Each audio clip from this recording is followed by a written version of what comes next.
All right, guys, we are live with another show, another call-in show. We are going to be talking about the coronavirus, and we're going to be discussing the fact that they just shut us down here in Arizona. So, all right, guys, yeah. We are live with.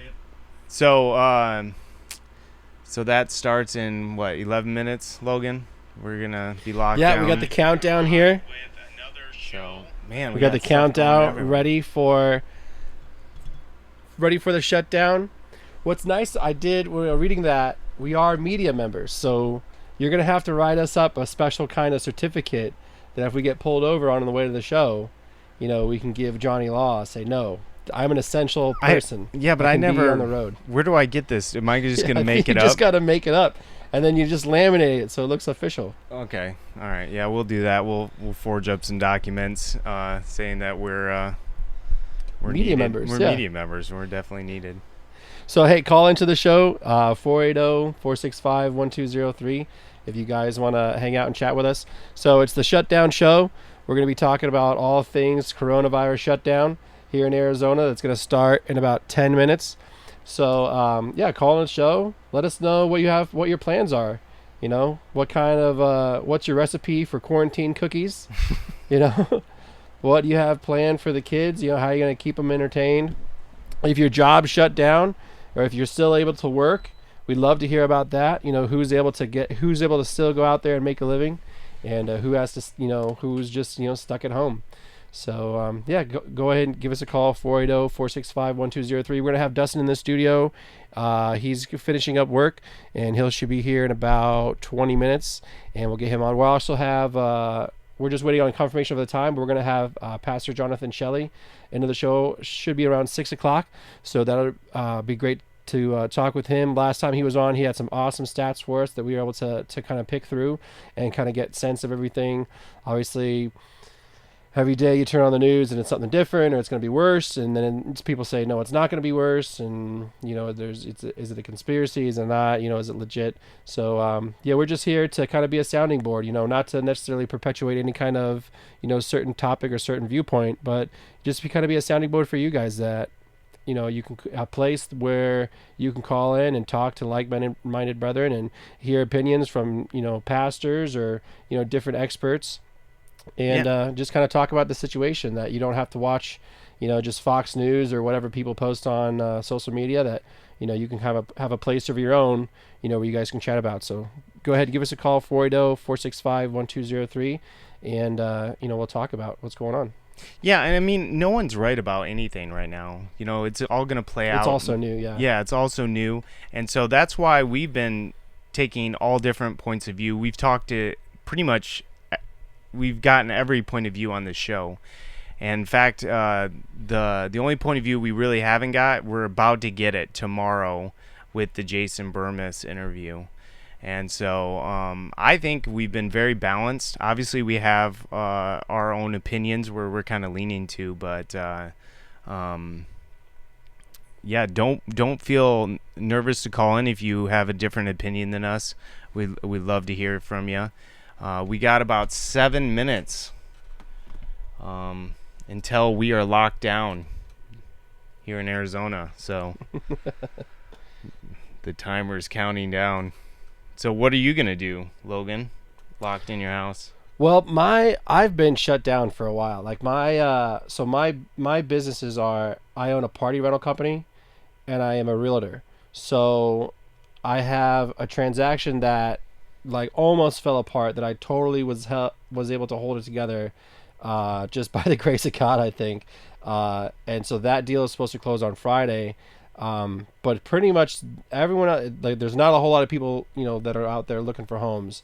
Everybody is just kind of waiting to see kind of how this is all going to play out. If it's just going to be a 1 month thing, because that's what the governor said. We're shut down for, approximately 30 days till the end of April, with a possible extension of many months. So it's really hard to say, how bad this is going to be. My hope and prayer is obviously that it's not that bad, that it's, just a couple weeks and we can kind of get out of April and go back to life as normal, some kind of normalcy. But as for myself, I've been kind of shut down for a while now, because as this was all playing out, And there's not necessarily the shutdown, like the explicit shutdown we're in now, but I mean even weeks ago, as a matter like 2 or 3 weeks ago, my entire party rental company just stopped. And this is like, and it's the worst because it's my busiest season of the year. Obviously, like March and April it's the most beautiful times of the year in Arizona. It's what we all wait for, that 70-degree weather. And so that's when I had all kinds of big events that were booked up, and then all kinds of parties, and they've all been shut down. Like I was kind of holding out hope, last week that they would kind of get back into the swing, like it would be okay, and stuff would open back up. But once the governor dropped that letter yesterday, it was like all hope was lost, and so there's a lot of money that I have to return to clients that have been paid for parties that I have to return now, and so it was definitely a huge financial hit for us. But God willing, that what's nice about it is God always finds a way to provide for his children. So I have friends that have companies, electrical companies, that I'm able to kind of do a little side work for. That I have a background in that. I used to do low voltage wiring, so I have some other skills other than just being a realtor, a bounce house party guy, and I'm able to kind of put those skills to use. Luckily with a friend who has his own company that is able to give me this little side work. So we're just trusting in God that everything's going to work out, just like everyone else out there is. That God's going to provide for us, and not only that we aren't, God willing, none of us is going to get sick, but just that we're going to be able to make ends meet. So it's tough, having to have that faith that God's going to provide, because I think we're all in that boat. We all don't know kind of where this is all going to play out, but we're all just kind of hoping and trusting that God takes care of us, and we're just going to follow the Lord. So yeah, stay in church, keep the faith, and keep going. Yeah, I think a lot of people are in the same boat as you. I don't know what the statistics are, but I'm sure the majority of Americans live paycheck to paycheck. And so there's a lot of people out of work right now. There's a lot of people that were laid off or fired, especially small businesses that are being hurt. And so if that's you out there, call in. Just give us, kind of let us know what you're going through. I think that would also be very interesting to hear, get some people's take on what's happening.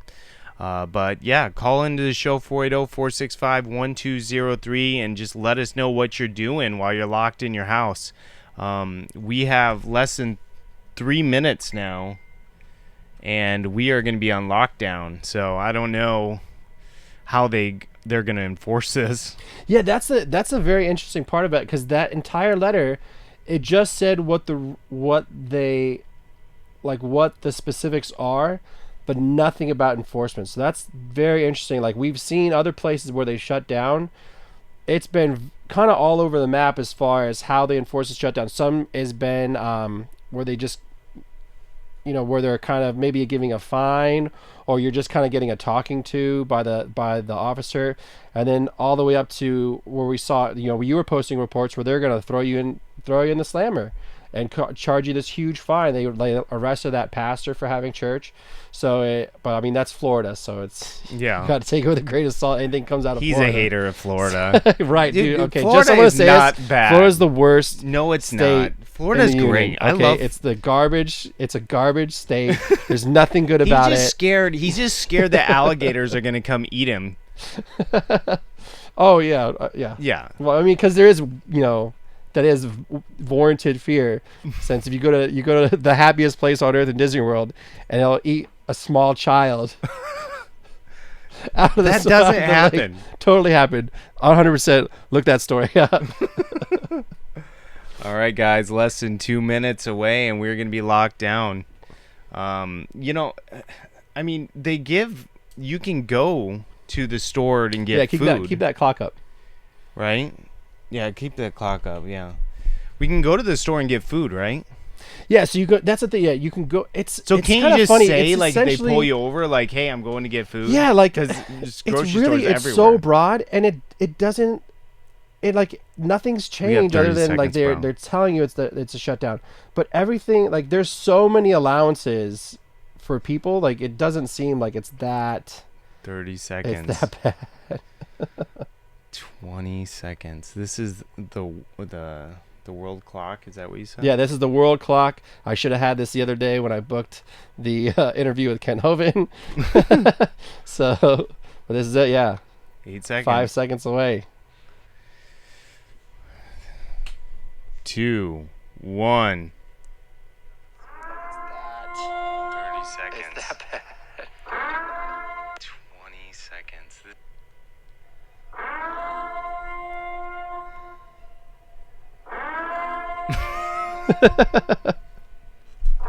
All right, we're locked down. Yep. You can't get out. Arizona's locked down. I'm going to be stuck here. We are officially shut down. So, all right. Yeah. Obviously, we're trying to make light of it and have it, try everybody have a good time. But yeah, that's official. So now we're only essential persons can be out. And I think we're following the rule. I think we're social. We are, yeah. Yeah. I feel like we're far a enough apart. Yeah, we're far enough apart. So we're following all the rules here.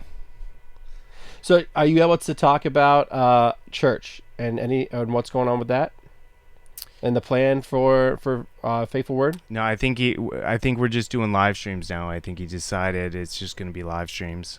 Cool. So Any particulars you can give about the live stream, or? no, I don't really know too much. I guess we'll find out. He was going to do the kind of like a drive-in movie theater style, but I guess he's not going to do that anymore. Okay. Yeah. Well, I mean, at least that was one nice thing, that we can still have the live stream capability. Probably like less than 10 years ago, we would just been no church. That's what's kind of interesting, like, how time, plays things out. 10 years ago, Paul, you would have had nothing, right? Like no live stream capability, Yeah. no way to get church. I wonder how that would have changed people's perception. I'm sure it would have changed it You think so? drastically, yeah. Because what would you do? Yeah, you wouldn't have church. Yeah, I wonder if I know, Pastor always talks about the concept, like if they shut him down, he'd go and open it up in a park, toss him the keys and go Yeah. hold service in a park. So yeah, so obviously this is not the same scenario as what he references as a more a health concern, but yeah, it's interesting like how that time can play a factor there. Hey, click on that other tab. Yeah. There. So how many people do we have dead now in Arizona? So I think it says here we have there we go, 24 deaths in Arizona, and they've locked it down. Number of cases 1,289. So I know that's risen at least 400 cases in the last 3 days or so. So it's definitely growing here. You can see in Maricopa County is the hot spot. What's very interesting is it only affects the two binary genders. All the other genders out there apparently are completely healthy and completely safe. So if you're any kinds of trans, non-conforming, anything like that, non-binary, whatever you say, you're apparently totally immune to the coronavirus. So that's a nice thing, I guess. Yeah. Yeah, you don't see any of that. It's just male or female. Right. Cases by gender. Good night. Apparently they don't have the Facebook list. Well, if you look here, we got Dustin in the house. building. Yeah, he's getting set up here. And we're going to be doing some giveaways. We're going to be giving away some DVDs and yeah, stuff. tell us what we got to give away. I see you got some soap Well, on I the got desk. I Tell got us some about the soap also. This is actually new to the store. It's called Pure and Simple Soap. And Perfect so, timing too, right? Right Yeah. in time for the coronavirus. Yep, so you can yourself get nice washed and up. clean. You got to wash your hands a lot. This is some good soap you can get. Go to framingtheworld.com. You can support us over there. That's how we make our money is people ordering stuff off the website. So I appreciate everyone's support out there. But we want to keep doing this show as long as we can here. It's definitely an interesting show. We're not going to always talk about the coronavirus. Obviously, it's kind of what's on people's minds right now. but we could do anything. We could talk about, the Deported film.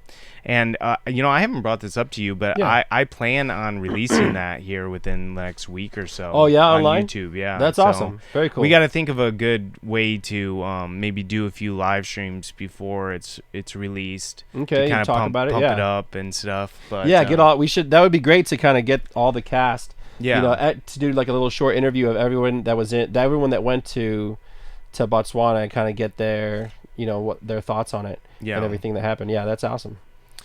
Yeah, so make sure if you guys haven't seen the Deported film yet, make sure you go check it out. It's definitely a good film. I'm really happy with the way it turned out. It was very long in the making. You get some coffee there, Dustin? Yeah, who took the lid off my cup? Oh, it's down there. It fell over there. It's still there.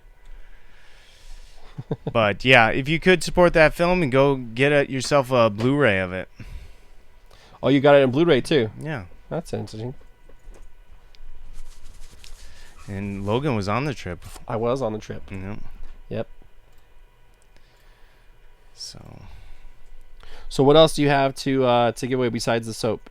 Well, we have 3 films we're going to give away. Fluoride Poison on Tap. We'll go to Dustin there. Fluoride Poison on Tap. We have After the Tribulation. We have Babylon USA on the table there. I guess you can't see it in the shot.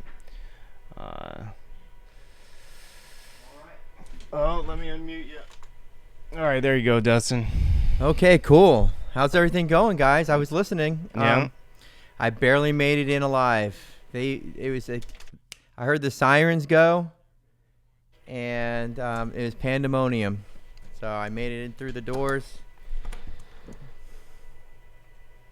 Yeah, sorry. Oh, good. And I'm glad you're here, man. Yeah. So, let's do the first giveaway here. All right, so we got 3 giveaways in front of me. I see. You can't hear him? Can you hear me? Sound? Yeah. Okay, I hear you guys. Okay. Yeah, so we got Fluoride, Poison on Tap, Babylon USA, and Después de la Tribulación. After the Tribulation. Which one are you going to do first, I'm man? going to do Fluoride, Poison on Tap because I'd left that. I left that one. Yeah, so... so I had the question. I just can't remember how I had phrased. So I left that. That was the one we didn't do yesterday, and I wanted to do it. And I wanted to know. I want to phrase it right. So go ahead and are we getting anybody calling in? Is the phone turned on, No. plugged in? Yeah. I just realized. Yeah. Yeah. The phone was not turned on. It I wasn't? saw it plugged in, but it was not turned on. So I just turned it on. So my okay. apologies. We were telling people to call in. I'm like, why aren't anyone calling in? People. are Okay, calling in so all the listen, when time Ken yesterday. Hovind calls in on Thursday, we got to make sure the phone's on. Right. Yeah, just to let everybody know, as Dustin looks up that question, We fix did my- secure. Fix my mistake from yesterday. I called Dr. Hovind this morning, got in touch Apologize. with him, apologized, sent a groveling email, got a hold of his secretary, and Dr. Hovind will be with us 5:45 Central Time, 3:45 Arizona time. So tune into the show, 3:30 on Thursday this week, 3:30 p.m. We'll start the pre-show like we usually do. And then at 3:45, we're going to have Dr. Kent Hovind on for an hour before he has to go to his Bible study. So that'll be great. The premise of that call is what his thoughts are on end time. So and end times prophecy and how that has to relate to the coronavirus. So we're going to have our first call here. I'm going to take this. Just take it live, man. Let's take it live. Live on the edge. Thanks for calling the Framing the World. This is Logan. Who is this? Is this Framing the World? This is Framing the Yeah. World. Who is this? Joe from Kansas. Hey, Joe from Kansas. How you doing, brother? I'm good. I was just wondering why you guys are locked down because Kenneth Copeland rebuked COVID-19 2 days ago. Yeah, what are we Kevin worried about Copeland- anymore? Yeah, right. Man, someone needs to let Governor Doug Ducey know that Yeah. Kevin Copeland took care of it. It should be no issue at all.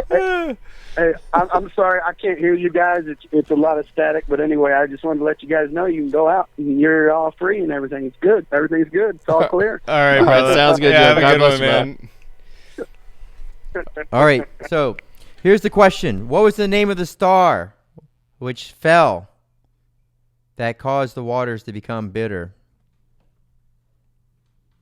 Yeah, that's a good one, Dustin. Yeah. All right, because it's fluoride. Poison on tap. See what I did? Yeah, I like that.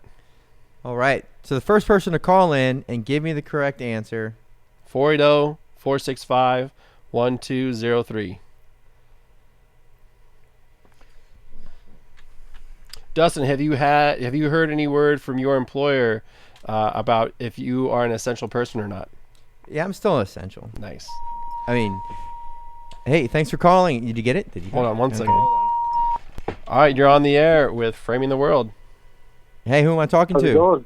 Going well. Going well. Surprisingly well.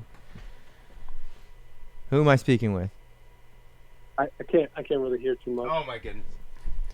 All right, guys, just tell me when you call. Just say what you want to say. No, what's happened to the phone? I don't know what's happened. I can't figure it out. Okay, well. Okay, so can you hear me now? Yep. Did you hear the question? Yeah, you guys hear about Event 201? Can you hear me now? Can you hear me clearly? Yeah, you can hear. Paul, this is part of my shtick here, man. Yeah, we heard about Event 201. Did you see Paul's video called Plandemic? You can find that on the Framing the World YouTube channel. What do you think about this Event 201 as it relates to current events?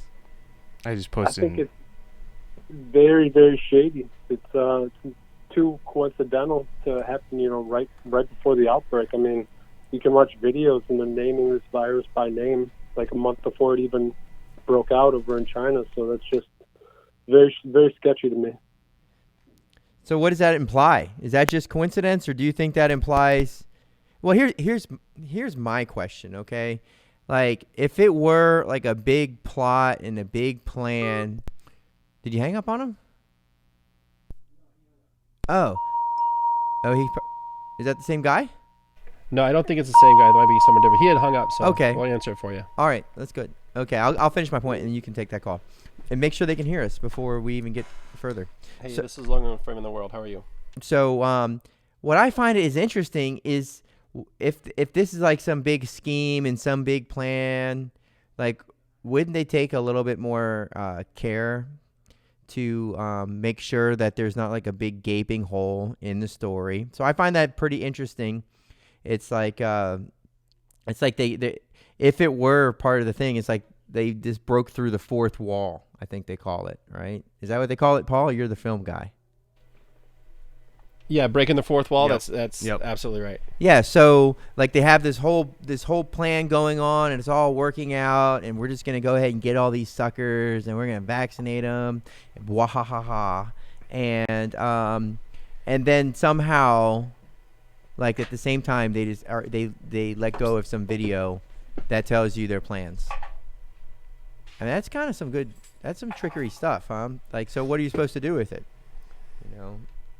So I don't know. I just think that's interesting. If that's their scheme and their plan, that at the same time they like leave these breadcrumbs so you can find out that it's Bill Gates, and then it doesn't really matter because nobody. It's not like the mainstream media is picking up on it. It's just the secret people, the conspiracy people catch it and they're like, yeah, what? So you got somebody on the phone, Dustin, I have a lady that would like to answer your question. Hi, lady. Who am I talking to?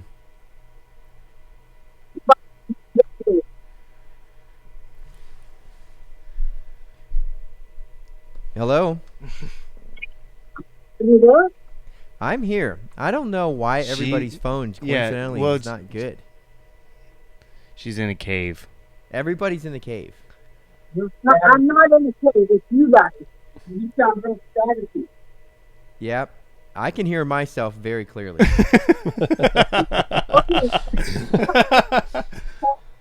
Okay, so Logan, let me just ask you, with this person who's who's on the phone and these people who are on the phone, are you able to communicate with them before we get them on the air? So there's something happening inside the system. So if I answer the phone off the cord, I can hear them perfectly clear, right? But as soon as I plug them into the system, we can hear them, but for some reason they can't hear us very well. So we're trying to work through it, and we have another caller right here. Why don't you bring it down here and I'll take the calls. Yeah, that's a good idea, actually. You know what? Yeah, let's do that. We'll have you do the calls, okay? Okay. All right, so let's go to the chat. We got a lot of people in the chat. We got 155 people watching live. We got Sean Barnish is trying to call in. Paul needs a compressor. Sean, get a life. Yeah, I know, Sean. He can't even make a Skype call from his own house, and then He's trying to tell me what to do. Okay. Yeah. All right. So where's the plug? What am I looking for? It's this, and it goes here. Where'd it go? Is it over there? There we go. We got somebody on the line here, Logan? Yeah, you do. Okay. I hear you. Hang on a second. Are you there? I am. Okay, I can barely hear. Go ahead and turn her up here, Paul, on this channel. Can you hear me? Testing. I can hear you. Yes. Okay, I can faintly hear you. Paul, is there a volume on that channel? Or is it maybe the phone? It's plugged in, Dustin. Just take the call. I can't hear the person. Okay, everybody, shh. Okay, I can hear you. Who am I talking to? You're speaking with Bobby from Las Vegas. Bobby from Las Vegas. Yes. This is exciting. Okay, hold on a second. Let's try this. Bobby, are you there? I can't hear Bobby now. I did. Bobby, are you there? Oh, hold on a second. Bobby, are you there? I am. Amazing. That's amazing. All right, you guys, we know what we're doing here. This is a finely tuned machine, okay? Yeah. You wouldn't know that, but you would definitely not know that. This is what the machine was made to do. But if Sean was here, it would all run smoothly. But it's too bad Brother Barnish isn't here. It'd be just absolutely perfect. Bobby, you win the prize. Congratulations, Bobby. How do I win the prize when I haven't even the answer? Just give me. What's the answer, Bobby? Wood. I'm sorry? Wood. Okay, mute yourself up there, guys. Okay, Bobby, what you got? Wormwood, right? That's exactly the answer we were looking for. Congratulations, Bobby. So, I have to ask for some duct tape for my husband. you want some duct tape? Just teasing. Yeah, where are you calling from, Bobby? Hey, Dustin, I just have to say, nobody's having more fun than us. Bobby seems to be having fun. Yeah, I'm having a lot of fun. Is that Logan? That's Logan. You're How you in doing, Las guys? Vegas, huh, Bobby? Yeah, I am. What's life in Las Vegas like? Is it pretty much is everybody going home? Everybody's at home. That's why I keep calling. We've been locked down since the 18th. You've been locked down since the 18th? Yes. So what's that look like? So are casinos essential? They're not essential. I don't know. I haven't been following. They're not essential. You would think that they are because it's Las Vegas, but no, they're not essential. So is the tourism pretty much everybody went back to where they're from? Yes, they did.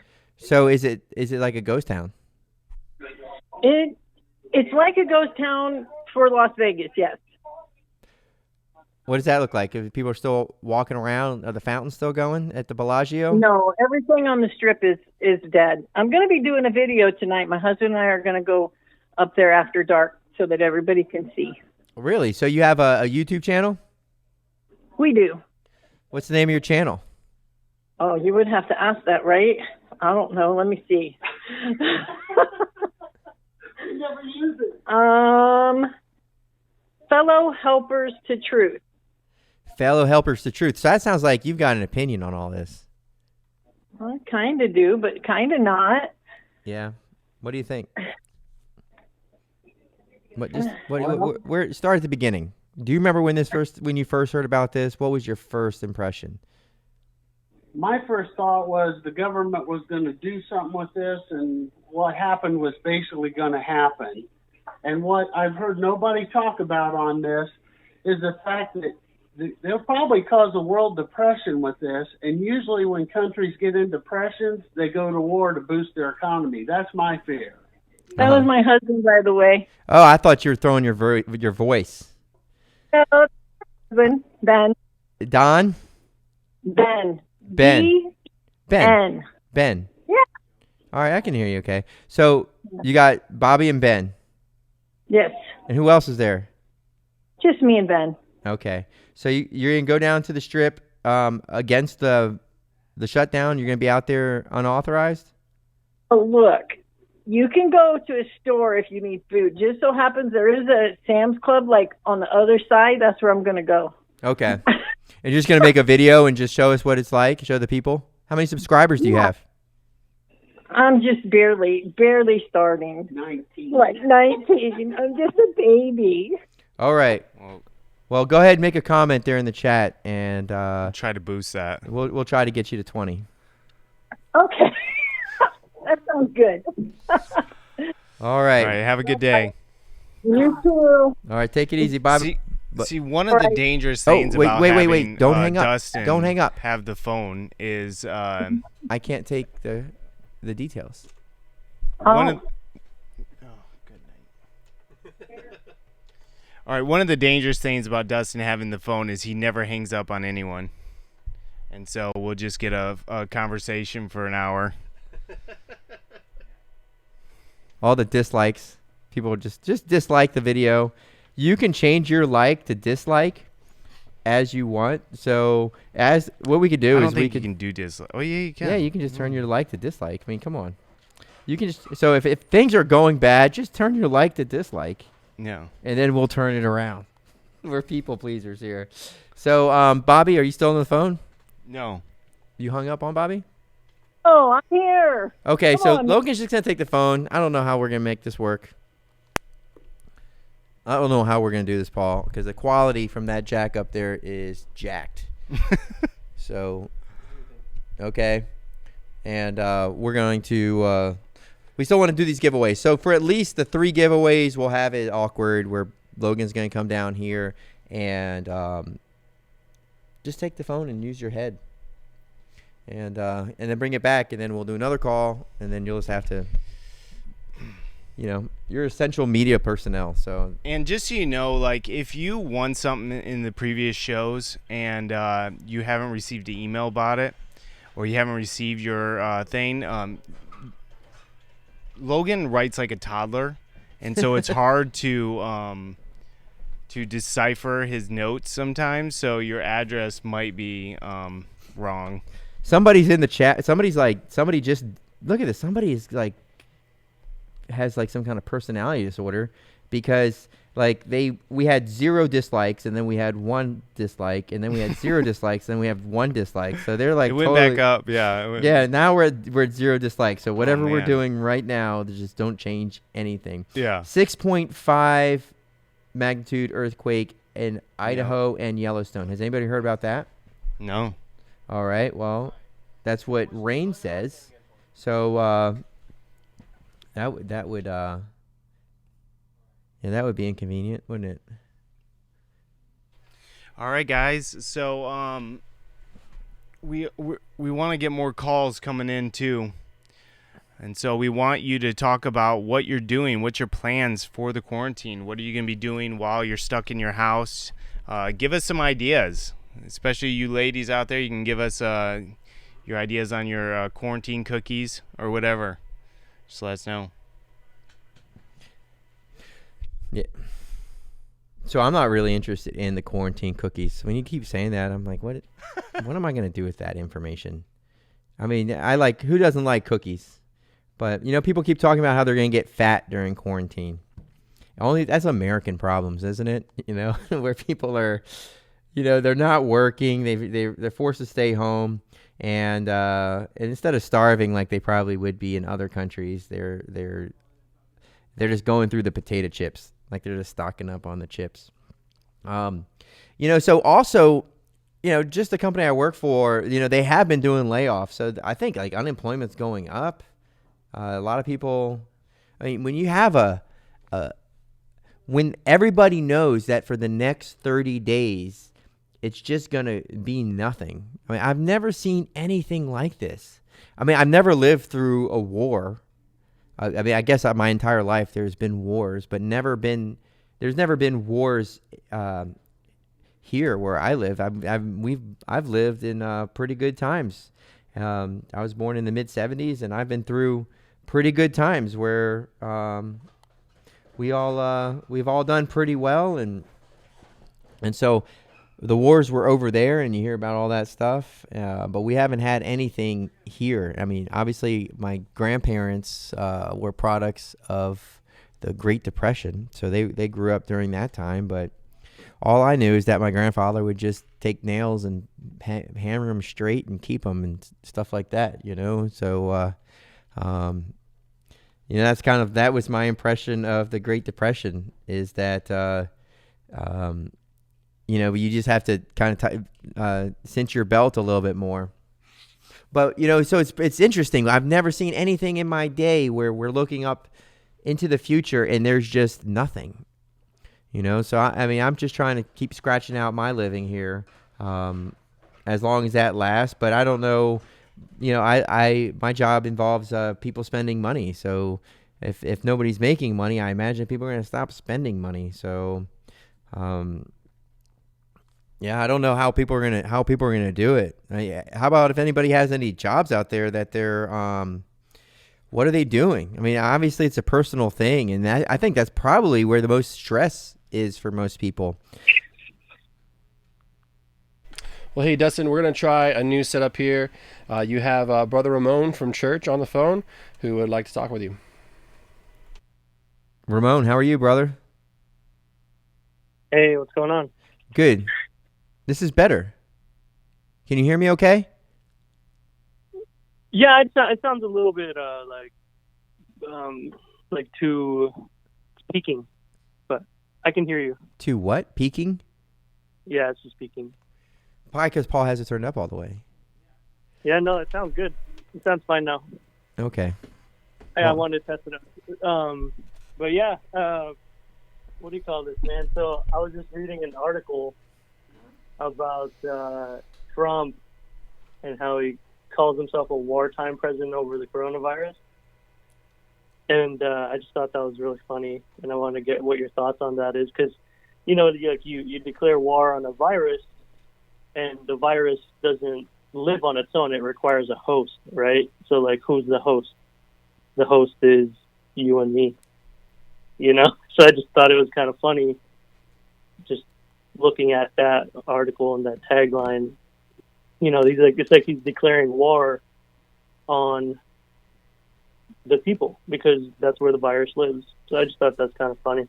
Yeah, so I think that that Donald Trump's a salesman, and Donald Trump is a sorcerer and a wizard and an actor.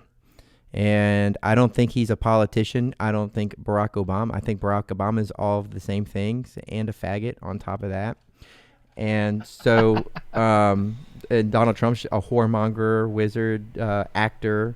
However far back you want to go, I think that's kind of who we're dealing with with our leaders.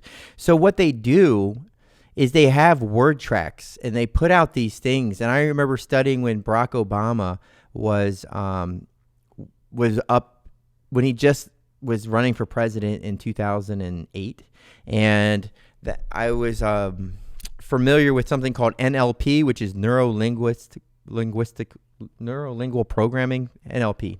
So basically is what these magicians and sorcerers they do is they're like hypnotists, and so what they can induce certain behaviors from people by the words that they use. So if it's a stage hypnotist, everybody knows that this guy's on the stage, and then he sets cues, and then people are triggered by those cues. So I'll give you an example.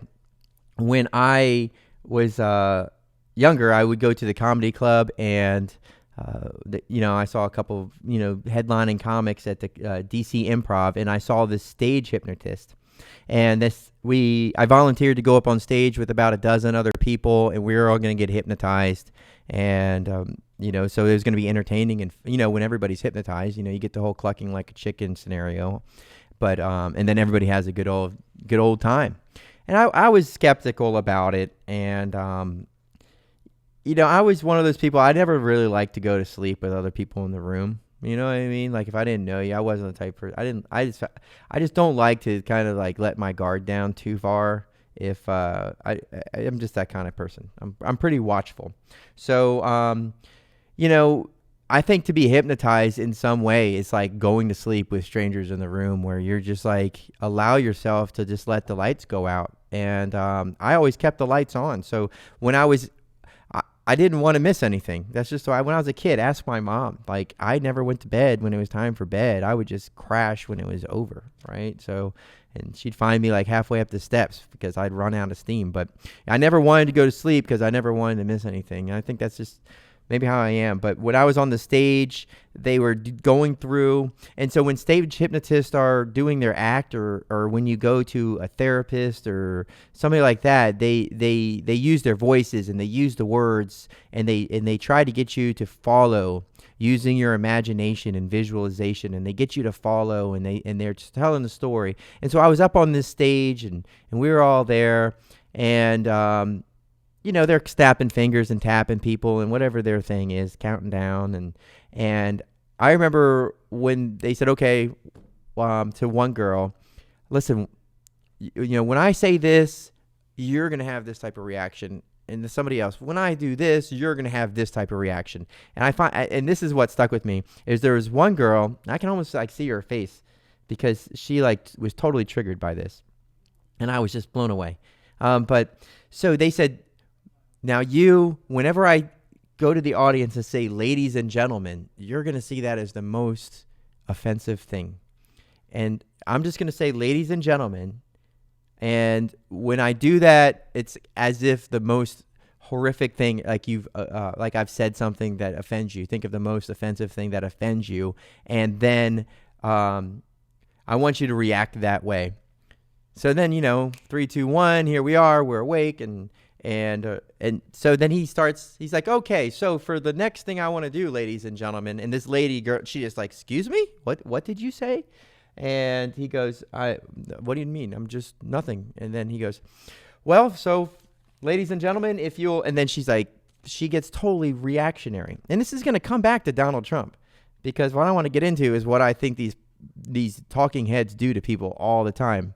And so I find it interesting because it came back to my mind, is because like here we are in 2020, and you just can't say ladies and gentlemen anymore without people getting triggered. And I just thought that was amazing.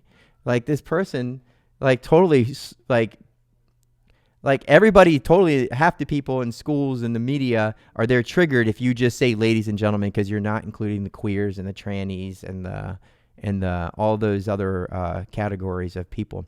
So Donald Trump, when he says something like, hey, we're going to declare war on this, is that it creates a response that people naturally are going to have a response. So they, when these guys are doing their little things with their hands and they're saying certain things, I believe that they're very deliberate. And I think that's why they're put up in that position, is because they know how to throw their words around and to do that. And they might even try to come off as stupid, just so more people would trust them. But I think that they're using their words deliberately. And when they use those types of words like, hey, we're going to declare war on this, everybody's going to remember how, like, I don't know, all the wars they haven't declared that we've been involved in, and how they declared war on the terrorists. And we're still afraid of terrorists whenever they bring it up again.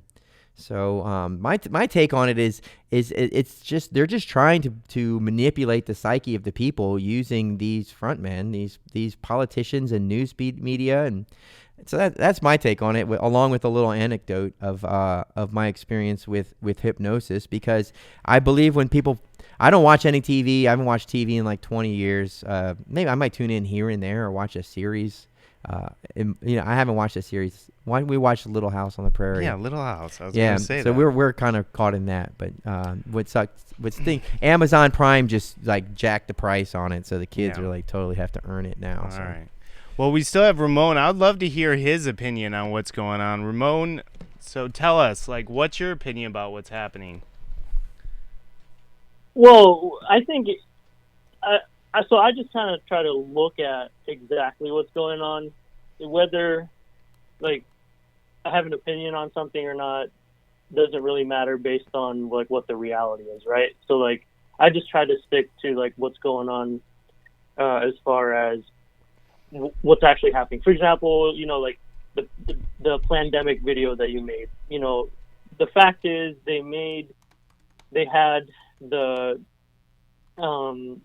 that I forgot what it's called, conference or whatever it was, that exercise that they had, and that was 2 months before all this happened. So whether that was a coincidence or not, that really did happen, and so I just kind of find it funny that all the things that they said they were going to do are happening. So like they said, we want to have faith leaders, we want to have business owners, things like that on their side when it comes to helping preventative measures. For example, like if you go on YouTube and you even just post a video with the title coronavirus, this little banner comes up directing you to the CDC website on coronavirus. So, that's the reality is, 2 months before any of this went down, they said they wanted to direct people through media, through information, through social media, to the information that they want the masses to believe. And that's what they're doing. We're seeing that on, social media. And they definitely are cracking down on, freedoms, whether it be like First Amendment, Second Amendment. Before any of this went down, there was actually like a gun ban that had made its way to Arizona, and it was pretty much just like a complete gun ban. Like, from what I remember reading the bill, it was just like, basically you could own like a handgun or something like that, or it actually pretty much made even a semi-auto handgun like illegal. So, anyways, the thing is like before the coronavirus happened, like there was a lot of things building up to it. Obviously, looking back, you could kind of see that they were trying to take away some rights. They're trying to take away freedoms already. Now, as far as the virus is concerned, I believe it's 100% real. I believe that, actually, like my daughter, who's 2 years old, had a really hard time breathing in January, and we had taken her into an urgent care. It was one of the scariest things I've ever seen. I don't know if she would have made it through the night. The doctor was like, the pediatrician was like, well, it's pneumonia. My wife said, well, let's go get an x-ray. We go get an x-ray, it's not pneumonia. And he had no idea. And this was in January. So I had felt something. So, we always followed, like, as a family, like a biblical principle of, if you're sick, stay home. So we couldn't shake this thing off. And so I actually didn't go to church for like 2 months just on my own, just on my own judgment, just saying like, hey, you know what? We're sick. We can't shake this thing off. Like, we're just staying home. So we before this whole coronavirus thing happened, we actually got better when like this whole pandemic kind of blew up. So like my first. Hey, Ramon. Go ahead. So okay, so a lot of people speculate that they've already had the coronavirus. So based on what you're saying, the description that you're giving as far as your daughter's symptoms, is that even possible that the coronavirus could have been here in the United States back in January? Is that even possible? Because that would mean you're right. It is speculation. Yeah, a lot of people believe that because we've had a tough season. Everybody's been sick. Everybody I know. I'm thinking about who most of the people I know have had some sick days this year. Well, I was definitely ill in January as well. My whole family was. Everyone got sick except for my wife. But it couldn't have been coronavirus because coronavirus came out of China when they were, when they were spraying people down coming off the airplanes and when they were doing all that. Well, Ramon, that was a very safe answer. I really appreciate you coming on and giving that. Safe answer. Anything else you wanted to say? Yeah, so I just been making like vlogs, like working on my storytelling, on like as far as editing goes. So I just kind of been using this time to do stuff around the house and try to learn something every day. Like today I was messing around with like soldering. So I mean I've just been using this time to kind of learn something new, like a skill, and then by the way, before I go, I want to give a shout out on your toothbrushes that you have, the POH. Dude, they're the best toothbrushes. I don't know what it is. It's something about the way that it's shaped, like actual bristle. It's a tuft. Yeah. No, it is totally the best toothbrushes out there, and they're only $2.99 each. And I agree, man. And because they were made by a dentist to fight tooth decay. That was the sole purpose of it, and they made it so you can get it out to people really cheap too. And so, but they're awesome. I'm telling you, your teeth never feel cleaner. Yeah, that's what it is. It's like no matter what the science is, like it doesn't matter. Like if you just brush your teeth with it, your teeth just like feel clean. Like if you lick your teeth, like it feels clean. Yeah. So like the thing is like they're amazing toothbrushes, but they only last like. Maybe a month and a half, 2 months. Right. They wear out quick, but they're awesome, and they're $2.99. It's like whatever. Where can you get these at, Paul? On the website, Frame of the World. I just posted a link in the chat. All right, man. Well, thanks for having me on. God bless you. Hey, thanks, man. Yeah, stay tuned for my new video. I'm gonna try to have it out by Friday. But I have another like 20-minute short film about this whole topic, and it should be pretty intense, pretty good. So I hope you guys like it. Stay tuned for that. We'll give more information as the days go on. But if you want to call in, 480-465-1203, and we're also doing Skype, right, Logan? Oh, here we go. We got a call now. So let's put them right through. Hey, you're on the air. Who am I talking to? Hey, this is Ray. Brother Ray. What's up, Ray? Ray from LA. Going? What's going on, guys? Yeah, I just want to throw out a couple things. Well, I see a lot of people. I mean, a lot of people give out some good things, pointing out a lot of good things, but they're kind of missing what's going on here. What I've been seeing, like over the last 10 years of studying the geopolitics about what's going on and the Trump coming to power and what he's doing. And I mean, I don't think the guy should be written off. He's obviously like. A lot of people are asking about Q also, so let me kind of throw in a couple things that tie in what I see is going on. I mean, people could go research it themselves. I mean, but what's going on is that when Trump got elected, so what Q is basically ran like an underground propaganda network, right? Hold on a second, Ray. Yeah, so, okay, give us what Q is, because I've heard about Q. Okay. I could. I couldn't care less what Q is, but I hear about it. I feel like whenever people talk about it, I don't even care at all. But why do people make a big deal out of it? Yeah, well, they're making a big deal. What it is that it's the Zionists, and basically the globalists have co-opted the Patriot Truth movement. So like what Alex Jones, like the globalists that he exposed for decades, right? Like in the whole truth movement, patriot movement. Well, Q is what they've used to co-opt that movement for themselves for the new world order. So basically, they've taken what we called the new world order for decades that they've been building. They're now replacing that and making that the bad guy. They're basically committing suicide on themselves to replace it with what they got going on, with what they're going to replace it with. So that's why, like, Q's saying right now that Trump, with this new deal, what they're saying is that, he's taken down the Fed and he's merged the Fed. And wait, Q's saying that? This.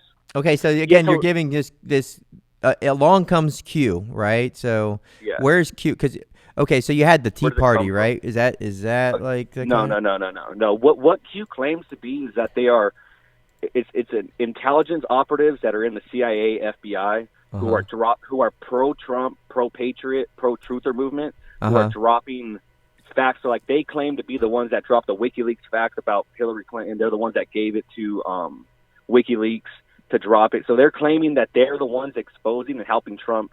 That when the old form of the globalists, or who I'll refer to as the old order, was trying to stop Trump from getting to power, they actually basically helped Trump get into power.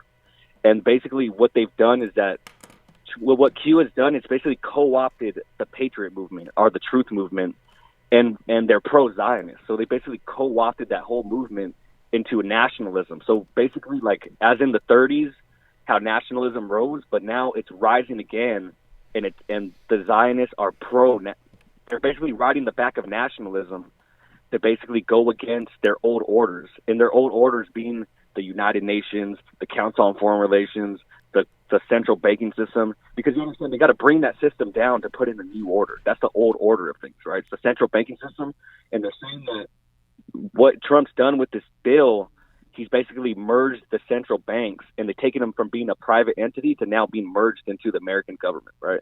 So they're claiming that as a victory, as Trump stopping the Federal Reserve. The Federal Reserve's been screwing us for years, and now he's fighting against them. Donald Trump is fighting against the globalists, and that's what he ran on, right? So when Trump got elected, he ran on Americanism versus globalism. And this is why Alex Jones supported him and all these people supported him. But what they've really done is just They've co-opted the truth movement and made them the new globalists. And they're pro-Zionist. That's why he's moving the embassy to Jerusalem. He's helping them with the Middle East peace deal, which the UN never did. And now you've got the Jews and the Zionists basically calling the UN anti-Semitic, because for decades they've tried to get the Third Temple, and the UN never approved that. They never. And also, when Obama was president, they were making deals with Iran, and now the Zionists are saying that they're making that to be the evil, that to be the bad, and they're raising up a nationalist movement in America to be the good people, right? So hold on a second. You said it quite a bit. So, all right. So let me just recap what it is. Okay. So there you have the New World Order, which we never heard about the New World Order until people like George Bush and those types of people. So again, like going back to my point about Donald Trump, like he didn't just go, oops, did I say the New World Order? Darn it. Now everybody's going to know that we're trying to get a New World Order. Those things they put that in there on purpose. And so then in comes George, the next George Bush and that Kissinger and all these people. And then they say New World Order. And then along comes, Jay-Z, and he's all like, and Tupac, and they're all like Illuminati and this and Beyonce and, and then they're like, oh, it's the Illuminati. And then, so they present in front of everybody, oh, you got this secret order called the Illuminati, and you could just go get the book and it'll tell you about Adam Weishaupt and whatever and all these things. And they tell you about the New World Order and the Illuminati But so Dustin, just let him explain it. Hold on. This is going. Well, okay, wait. Let's ask the people in the chat. Yeah, let's not talk. You don't know what he's saying. Just let him talk. No, but I'm just saying, like, so you have this Illuminati, right? But actually, you know what? Go ahead, Ray. Yeah. So what I'm saying is that what we viewed as the New World Order for years, right? Anybody who paid attention to Alex Jones, these people exposing the New World Order, what we paid attention to that for years. Now, what they've done is they raised up Trump. They basically poked at the bear of nationalism. So that former that globalist system was poking at nationalism, with bringing on these leftist ideals, taking control of people, right? And people are finally pushing back. So that's why you're seeing a rise of nationalism all across Europe with Boris Johnson. There's many countries that have elected nationalists. America being the main one when we elected Trump. So Trumpism, they basically the globalists have co-opted the truth movement. So basically, they poked at the bear of nationalism, and when the bear awoken out of like it did in the 30s, but now they're using that to bring in their third temple to destroy the old system of what previously existed. Because you have to understand, so there's a documentary called How Big Oil Conquered the World. You have to understand that, when they instituted the petrodollar, they knew that it would crash one day. One day that they would replace it. And that's why when they built the UN, they started putting in all these committees for climate change, because they knew that one day they'd have to replace the petrodollar and go to something different, right? And to bring in their new world order and to tax the world under a carbon tax or something of that nature. And what they're doing now is they're crashing the dollar right now. So Donald Trump with this stimulus package, and this is like articles on Yahoo. So like you could look at it from both aspects, and they're saying the same thing. So if you look at a liberal news station, they're saying, hey, Trump is now basically running the Federal Reserve. This is bad. But if you look at the right wing, the alternative right, they're like, hey, this is great. Or what Q's saying, they're like, hey, this is great. Donald Trump is, he's fighting the Fed. He's ending the Fed. Just like, what Ron Paulus would have wanted. Hey, end the Fed. Well, he's actually doing that. He's actually ending the Fed. This stimulus package ends the Fed. But what the Patriot Truth movement that has been co-opted, what they're missing is that, the new system is going to be the mark of the beast eventually.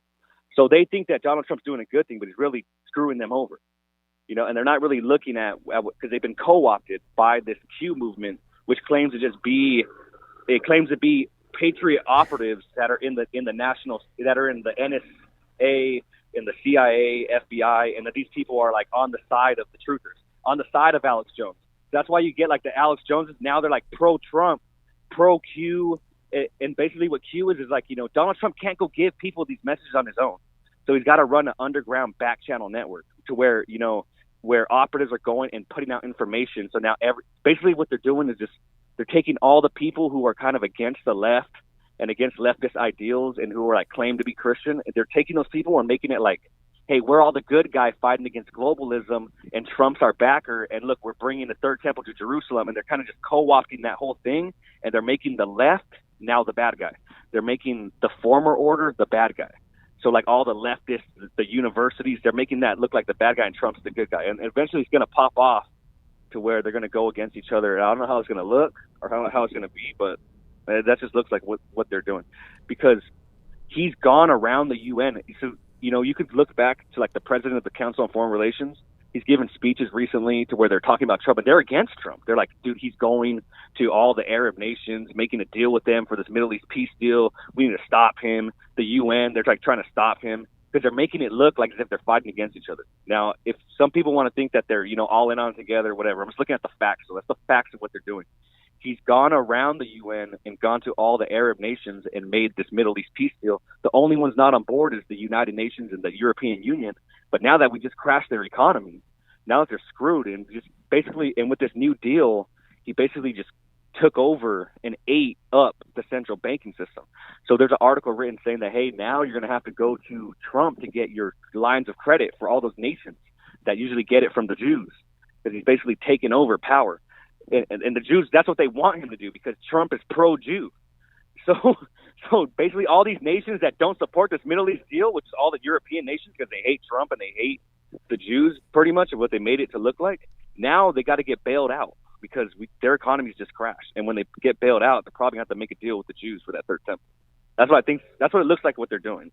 I mean, I don't know if that's going to happen, but definitely what they're doing is that they've definitely co-opted the Patriot Truth movement to be this pro-Zionist, right-wing nationalist thing. And now, the Jews are riding the back of nationalism, whereas in the 1930s, the nationalism was the bad guy with the Nazis. So they basically made Trump the new Nazi, basically. But they're riding his back because he's now now the nationalists are pro-Zionism, which is just, backwards. I don't know. It's just kind of crazy. But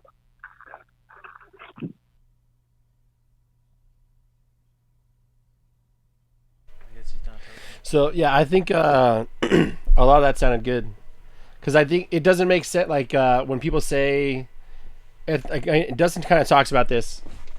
When people say that Obama's the Antichrist, and like you think it's gonna come, like all that's gonna come from the left, but it definitely makes sense, like how it would come from the right, you know, like the moral right, and how people think is going to come from that. But it's you know, like they think it's coming from the left and communism and all that, but in reality, it's probably coming from. Eventually, it's probably going to come from the right, you know, that pro-Zionist movement. Awesome. Well, we have Rob on Skype right now, so I wanted to talk Yeah, but to him I real want to quick. know what Ray had to say about the virus, though. Oh. It's just because to crash the economy? Ray's gone. Oh, man. That's kind of what I was trying to decipher out of his... All right, do we got... No, just give me a minute. I'll get Rob up.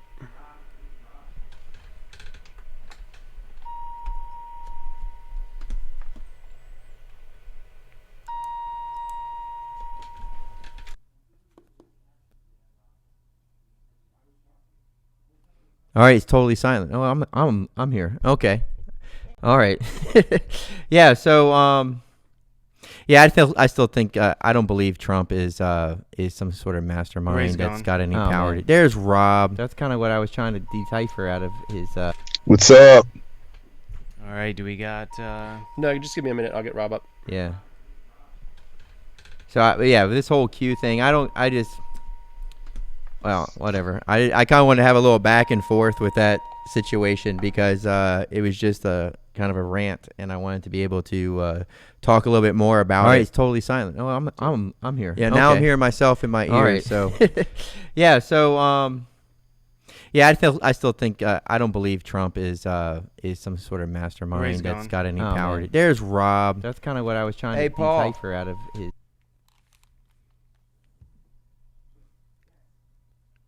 Hello? Man, I feel like I'm in some kind of Twilight Zone here. Is Rob's here?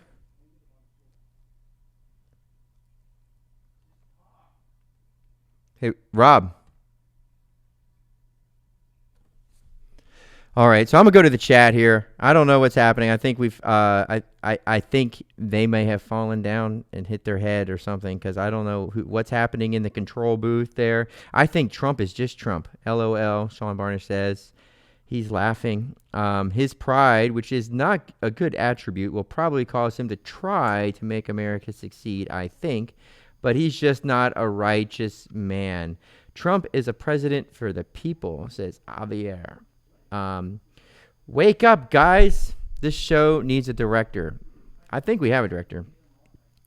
I think we do. I don't know what a director does, so maybe that would help.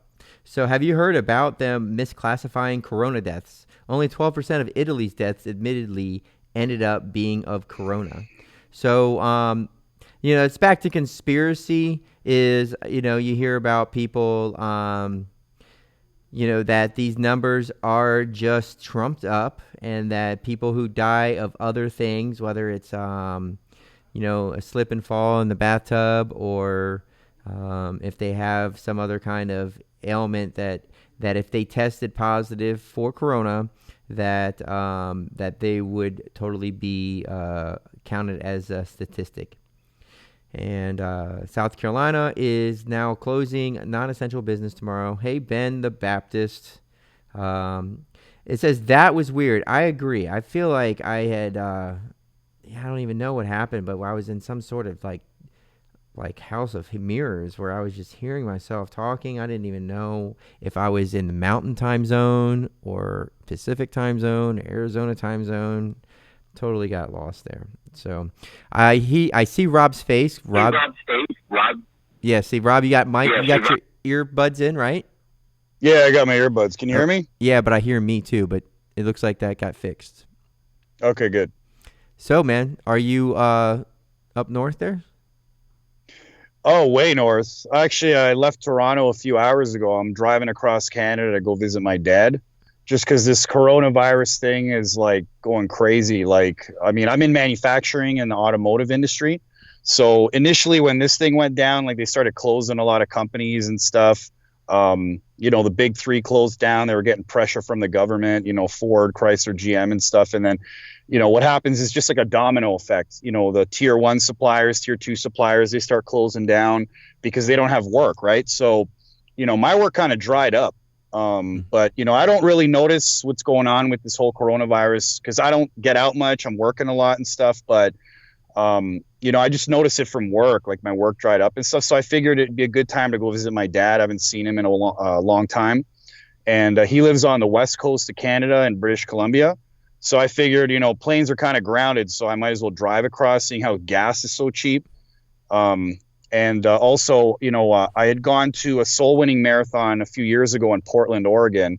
And I ended up staying at my dad's house because he lives not too far from there, and he lent me his car. And me and brother Shane drove down. Like, we flew there and then we drove down the next day. Where in BC? And when we came, he's on Vancouver Island, just north of Victoria.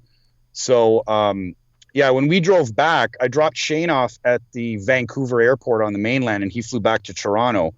And I went back to the island, and I wanted to preach the gospel to my dad because he's typical Southern Italian, old school, stubborn, thinks he knows everything. He's a good guy. I love him, but he's very stubborn. So I've been trying to give him the gospel for so long, and he's like, didn't want to listen to it and stuff. And I had to sit him down and, basically say, Dad, just sit down, just be quiet, listen to me, let me explain this. I need 10, 15 minutes. That's it. So he did. And after I got through it, I'd ask him qualifying questions, while I was going through the gospel. And it sounded like he was getting it and he understood it and he believed it. But, we prayed, he prayed and asked him, were you sincere, Jimmy? He's like, yes. But, since then it's been a few years, and, every time I talk to him, every few times, I'd ask him some questions just to confirm him, to make sure he's saved and stuff. And based on what he said, I'm not sure he's saved. Right. So I said, I might as well take this time. I got like a slowdown at work. I finished up all my work, and I figure I could probably take off for a week or so. So I just driving across to go visit him, spend some time with him and stuff, and just firm him up, make sure he's saved. Because, how family is. It's hard to get him saved and stuff. Right. Yeah, you have to. You have to be like a continual dropping almost. Like you have to exactly. It has to be little bits. First of all, I think you got to give it a good straight knock on the door. Hey, Uncle Joe, Mom, whoever. Do you know for sure if you die today, or 100% sure you would go to heaven? Yeah. And then just take it as it comes from there, and try to give it a regular standard gospel presentation. And sometimes they'll let you do it. Sometimes they won't. But then, trying to get them to pray, or trying to get them to admit they're sinners who deserve to go to hell. It's hard for like people who are your elders to do that. But my experience is on that subject is, then you kind of just have to be like, just having normal conversation. And if your things are around the things of God, then you can just bring it in. You can say, oh yeah, this is kind of like what the Bible says, with the thing, and the Bible, blah blah blah, and you can kind of like maybe just give them some word of God, like quote some Bible in context other than salvation. I think it's useful. That's been kind of how I've been doing it. And over time, I feel like I'm able to, just give parts at different intervals. Because you kind of have to do it like a ninja sometimes, where you're not. Yeah, exactly. You want to come at the front door and let them know, hey, I'm trying to get you saved and make sure you go to heaven. But some people they don't want to get it straight up. So you kind of have to just be like, hey, this is just what I'm about, and this is what I care about, and I care about you. So I know Ben the Baptist had a success with his father a couple months ago, where it was one of those things where he just like this situations happening with many people. So this is a situation, I think it was a financial thing that came up for him, or some sort of thing where he was under some stress that wasn't a typical type of stress for him. And so Ben was able to turn that into a gospel presentation. And then finally, according to Ben in the chat, and I talked to him after it because Ben gave a good testimony, and you could probably go back to his channel. I know you were just on his show, but if you go back to his channel, you'll see his testimony of giving his father the gospel. And I called him up and I talked to him because it was my dad's about the same age, 75 years old, and it was very inspiring because you kind of feel like you might have to give up on people because if you push too hard, you turn them away. So you have to be you have to let the Spirit guide you, and you have to trust your openings, and at the same time you have to know when it's not a good time too. So it can be, especially with family and friends, people who really care about it, can be heartbreaking when you could see they're just not receiving it. They're just shutting down to it. And, and you can't push too hard, like you said, right? Otherwise it just totally shuts them down. But at the same time, that if you don't push a little bit, like they're never going to come to you. They're never going to, ask you or, so you have to put a little bit of pressure and, kind of find a, kind of a chink in the armor and, pray about it and see if God can soften them up a bit. You know what I mean?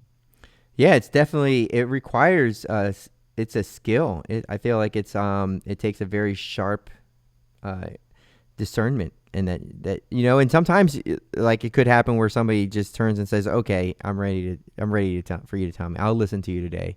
And it could just be like, what must I do to be saved? So you got to be there for that. But at the same time, you don't want to be one of those situations where they hear it so many times that eventually they just become hardened to it either. So you have to be, just be ready. So long suffering. Yeah, absolutely. And you have to trust God and pray that that God is answering your prayer and trust that. And, he doesn't want them to go to hell either. So, but it's everybody's choice. So I pray that, that your father is just in a good place to hear the gospel and that you have the words and the wisdom that it goes very smoothly and it's a clear salvation and he gets that peace of knowledge of eternal life that he has it. And, definitely. I mean, and I figured even now is probably good because besides me slowing down at work and stuff, it's like, before they declare martial law, because I don't know how, I mean, it's like every day, every few days, things are getting tighter and tighter. They're just tightening their grip and just taking away our civil liberties and stuff. So I wouldn't be surprised if, in a week or so, or a few days or a couple weeks or whatever, in a short period of time, they're going to declare martial law and just shut everything completely down. So, I figured, I'll make a run out there and, do what I can, right? Well, stay safe out there, man. And, drive safely. A couple people comment, look at the road while you're driving here. Oh, no, I pulled over, man. I'm not driving right now. Well, the Holy Spirit's driving my van right now. Yeah. Hey, so we're releasing Deported here in like a week or two. I haven't got the date exactly locked down yet, but we need to do a live stream about Deported here coming up within the next week. Do you think you'll be able to fit that in sometime? Oh, yeah, that'd be great. That'd be fun. Awesome, man. Well, I appreciate you coming on. We got to get Pastor Jonathan Shelley on. Is there anything else you wanted to say? Yeah, I just wanted to congratulate my brother Logan Prolis for scaring off Kent Hovind yesterday. No, come on. I'm a rat. This one. It's all right, bro. It's all forgiven. Yeah. It's all covered in the blood of Jesus. Go ahead and like the video, Rob, while you're here. Yeah, definitely. All right, man. Have a good one. All right, you too. Good talking to you guys. God bless. All right, take care. What's the plan here with Brother Shelley? We gonna get him on the line? Or remember we talked about this? You're gonna do a giveaway? Nah. Okay. He's like, nah. Okay, so listen. I'm gonna shuffle these up, and depending on who calls and who has what, the next question is: one of the children of Israel kept something, a garment from darn it, what was it? I changed the chapter. He kept a type of garment and he hid in his tent, and he was punished for that and ultimately killed. What type of garment was it? You need to get that music. Go ahead, sing it out. You can do it.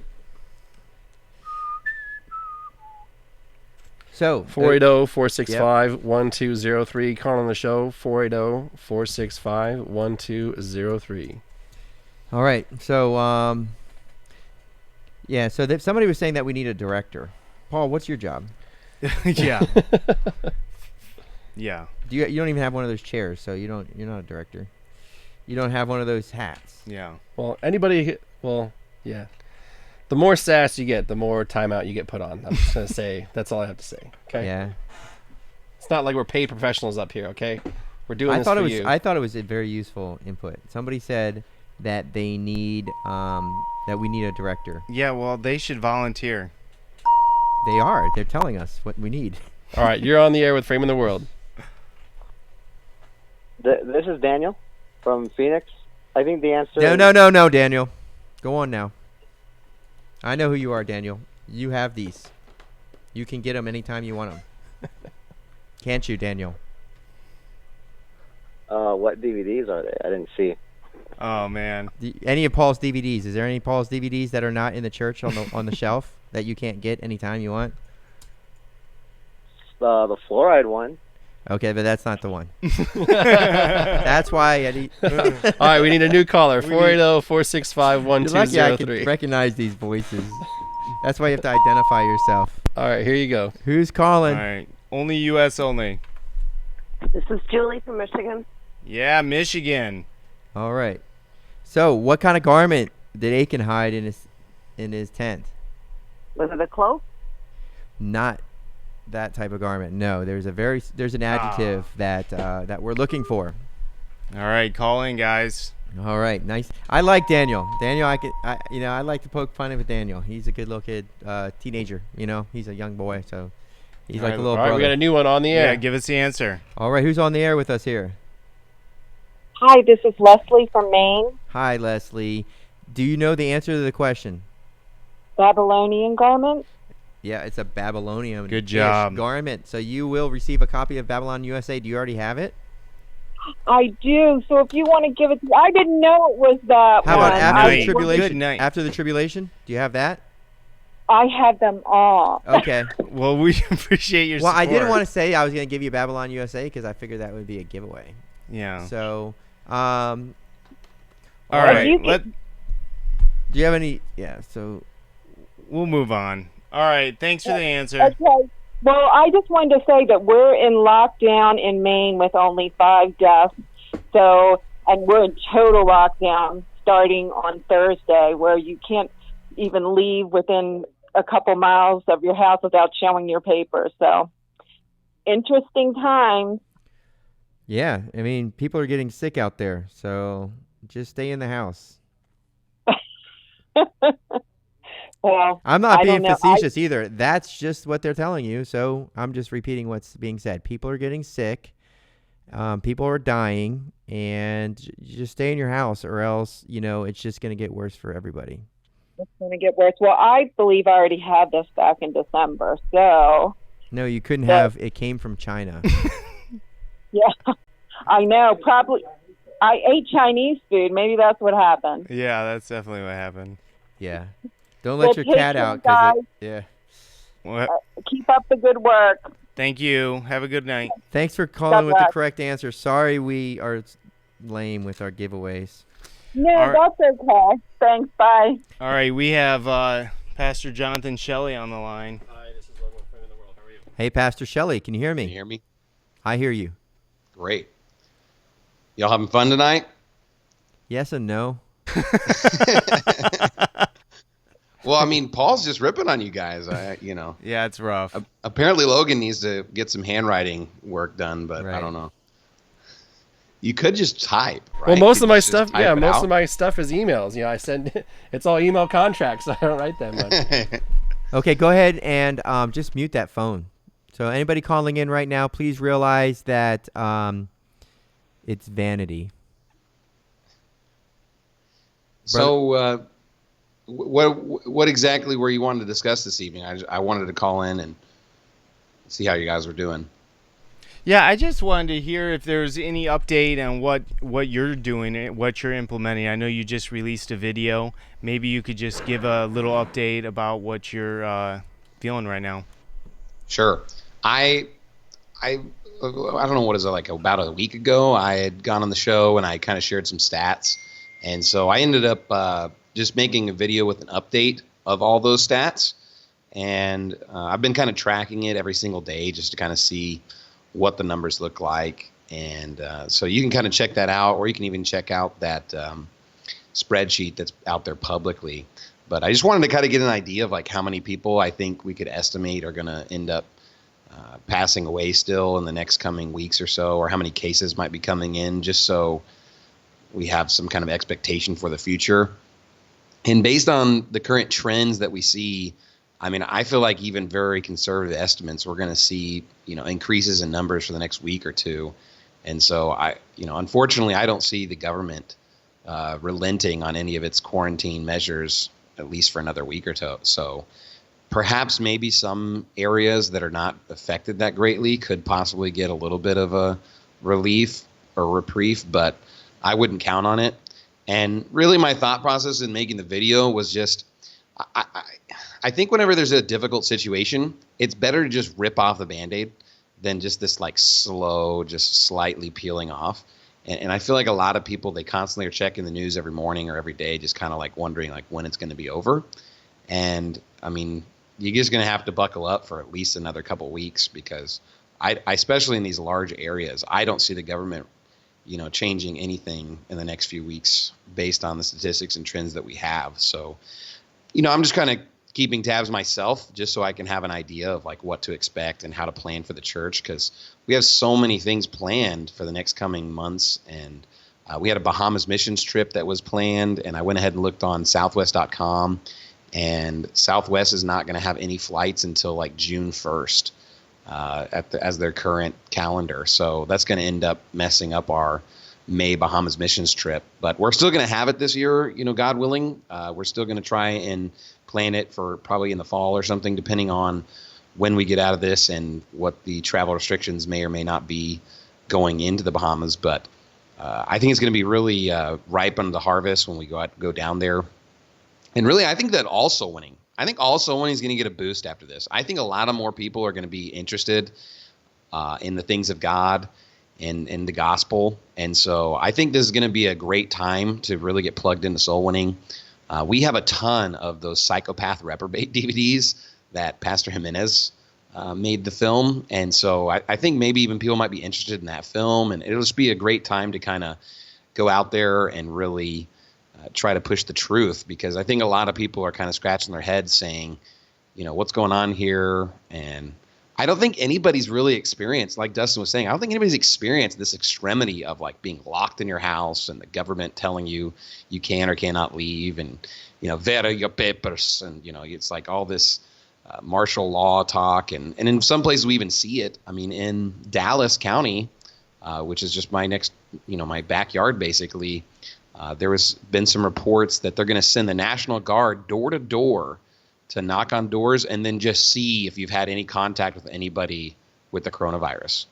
And they might even just, be able to test you right on the spot. And they claim that it's not to check and make sure that you're abiding by the law. But, I mean, I don't know. I mean, who knows what they're really trying to do there. But it's kind of crazy when the military is going door to door rather than Baptist. So maybe I should join the National Guard, and then I can go door to door and give people the gospel or something like that, right?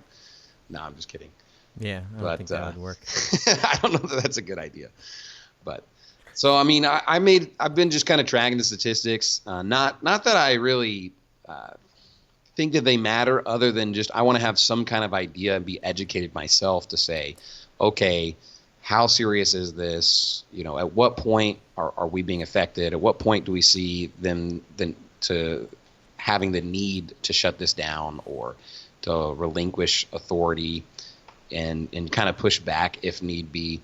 But I mean, I think at this point, we're probably just going to see a lot more control and restriction for the foreseeable, month of April, based on some, projections, which again, it's all projections and speculative. I think it's reasonable to believe that we could possibly see some peaks and some declines in the month of April, which would then cause us to possibly have the government finally say, like, all right, it's enough. But again, we have no real idea. And with the fact that they're going to increase testing, who knows? I've seen a lot of videos of, I think, celebrities. They're saying like they tested positive for coronavirus. And they're saying like, I'm perfectly healthy. I have no symptoms, but I have coronavirus. And it's just kind of like, okay, it's kind of weird. I wonder how many people have been testing positive and are asymptomatic and end up never showing any signs. I think that would be an interesting study, or at least to have that information, but we don't really have that kind of statistic or that kind of data. So it's all speculative. I also would like to know what the percentage of accuracy the tests are. I think based on a lot of the statistics that they've provided, about 90% of people that test come out negative. So if they had an error rate anywhere close to the 90 percentile, that would kind of be an interesting statistic. But I think it's obvious that people are sick, and it's obvious that people are dying. And I think in New York, it's pretty obvious that the hospitals are kind of maybe at a maximum level of stress, just because the coronavirus is such a long-lasting illness, and a lot of people need ventilators for such a long period of time that the intensive care unit aspect for these hospitals is being, overloaded, and they're obviously needing lots of people to come in, and they're having more deaths that they've had to deal with, so they have to figure out what to do with all these bodies. And so, from that aspect, I can see why the government may want to enact some more extreme measures. But overall, you do have to kind of question, at what level should they be able to trample on the First Amendment right, if any? I personally don't think they should ever be allowed to do that. And the governor of Texas, Abbott, has consistently, every law that he's passed has mentioned that churches are exempt because of the First Amendment rights.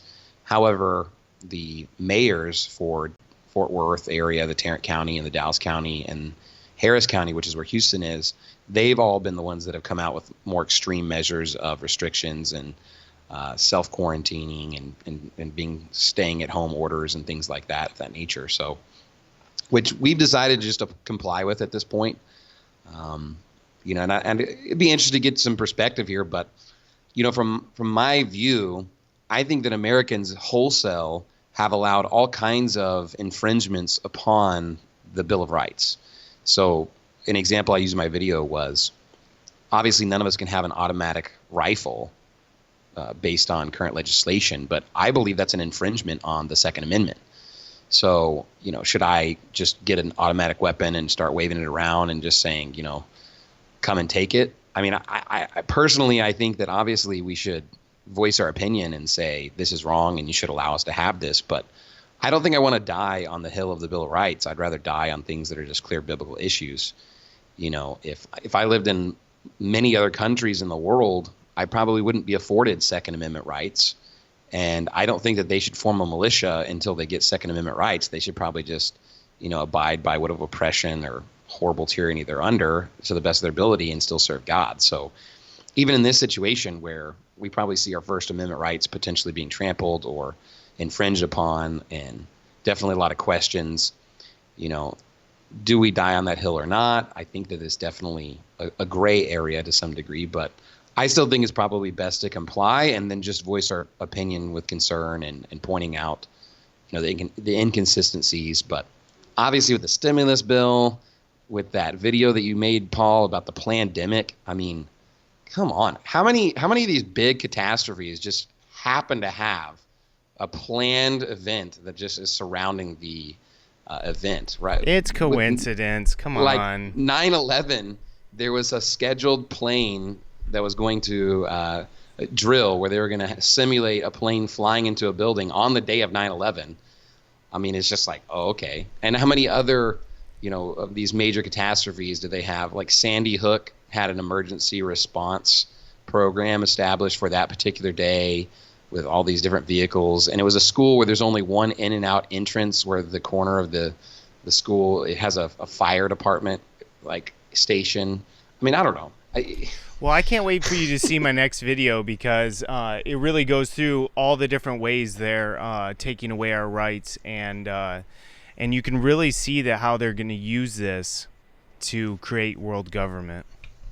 Well, I mean, I saw a video, and it was all of our cell phone data in the United States. Yeah. And yep. They highlighted all the people on the beach in Florida, and they were tracking the spring breakers, quote unquote. So they put in the data for the dates of the spring break. They had all the cell phones that were registered as a location on the beach. They highlighted them, and then they threw everybody else off the map and just hit track. And then it just basically tracks where those cell phones went for the next few weeks, and they could see every city that they went to. And so, like, obviously our data is completely shared with the government at this point.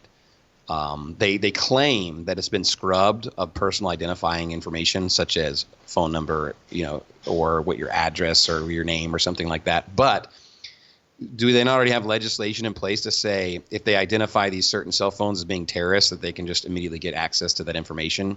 And, what's a terrorist? I mean, who knows? But I did hear Trump at the beginning of all this, before we even had any of the lockdown. He said, we're not going to infringe HIPAA violations on anybody at this time.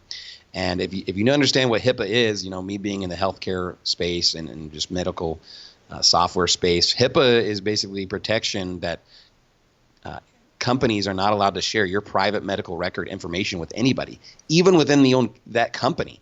So even as a developer, they have to encrypt all of your data in the data into the database, to where even if I pull information out of a data table, it's encrypted. It's not like just plain text, so I can't know people's personal number information. And I think it makes a lot of sense, because, you know, some people that are high profile people that maybe they get sick with some kind of illness, or they have some kind of a, you know, embarrassing health incident. You know, it's not fair that some employee could grab that information and then share it with some, you know, news reporter, and then they just get slammed or whatever. And obviously it kind of protects us from these companies selling our data to the government, or just stealing it from, you know, the government stealing it from them and then tracking us. But obviously the tracking's already here. They already know everywhere that we're at. I mean, getting off the grid is going to be, you know, extremely difficult. This is the thing that I thought of when it comes to the Antichrist hunting down Christians.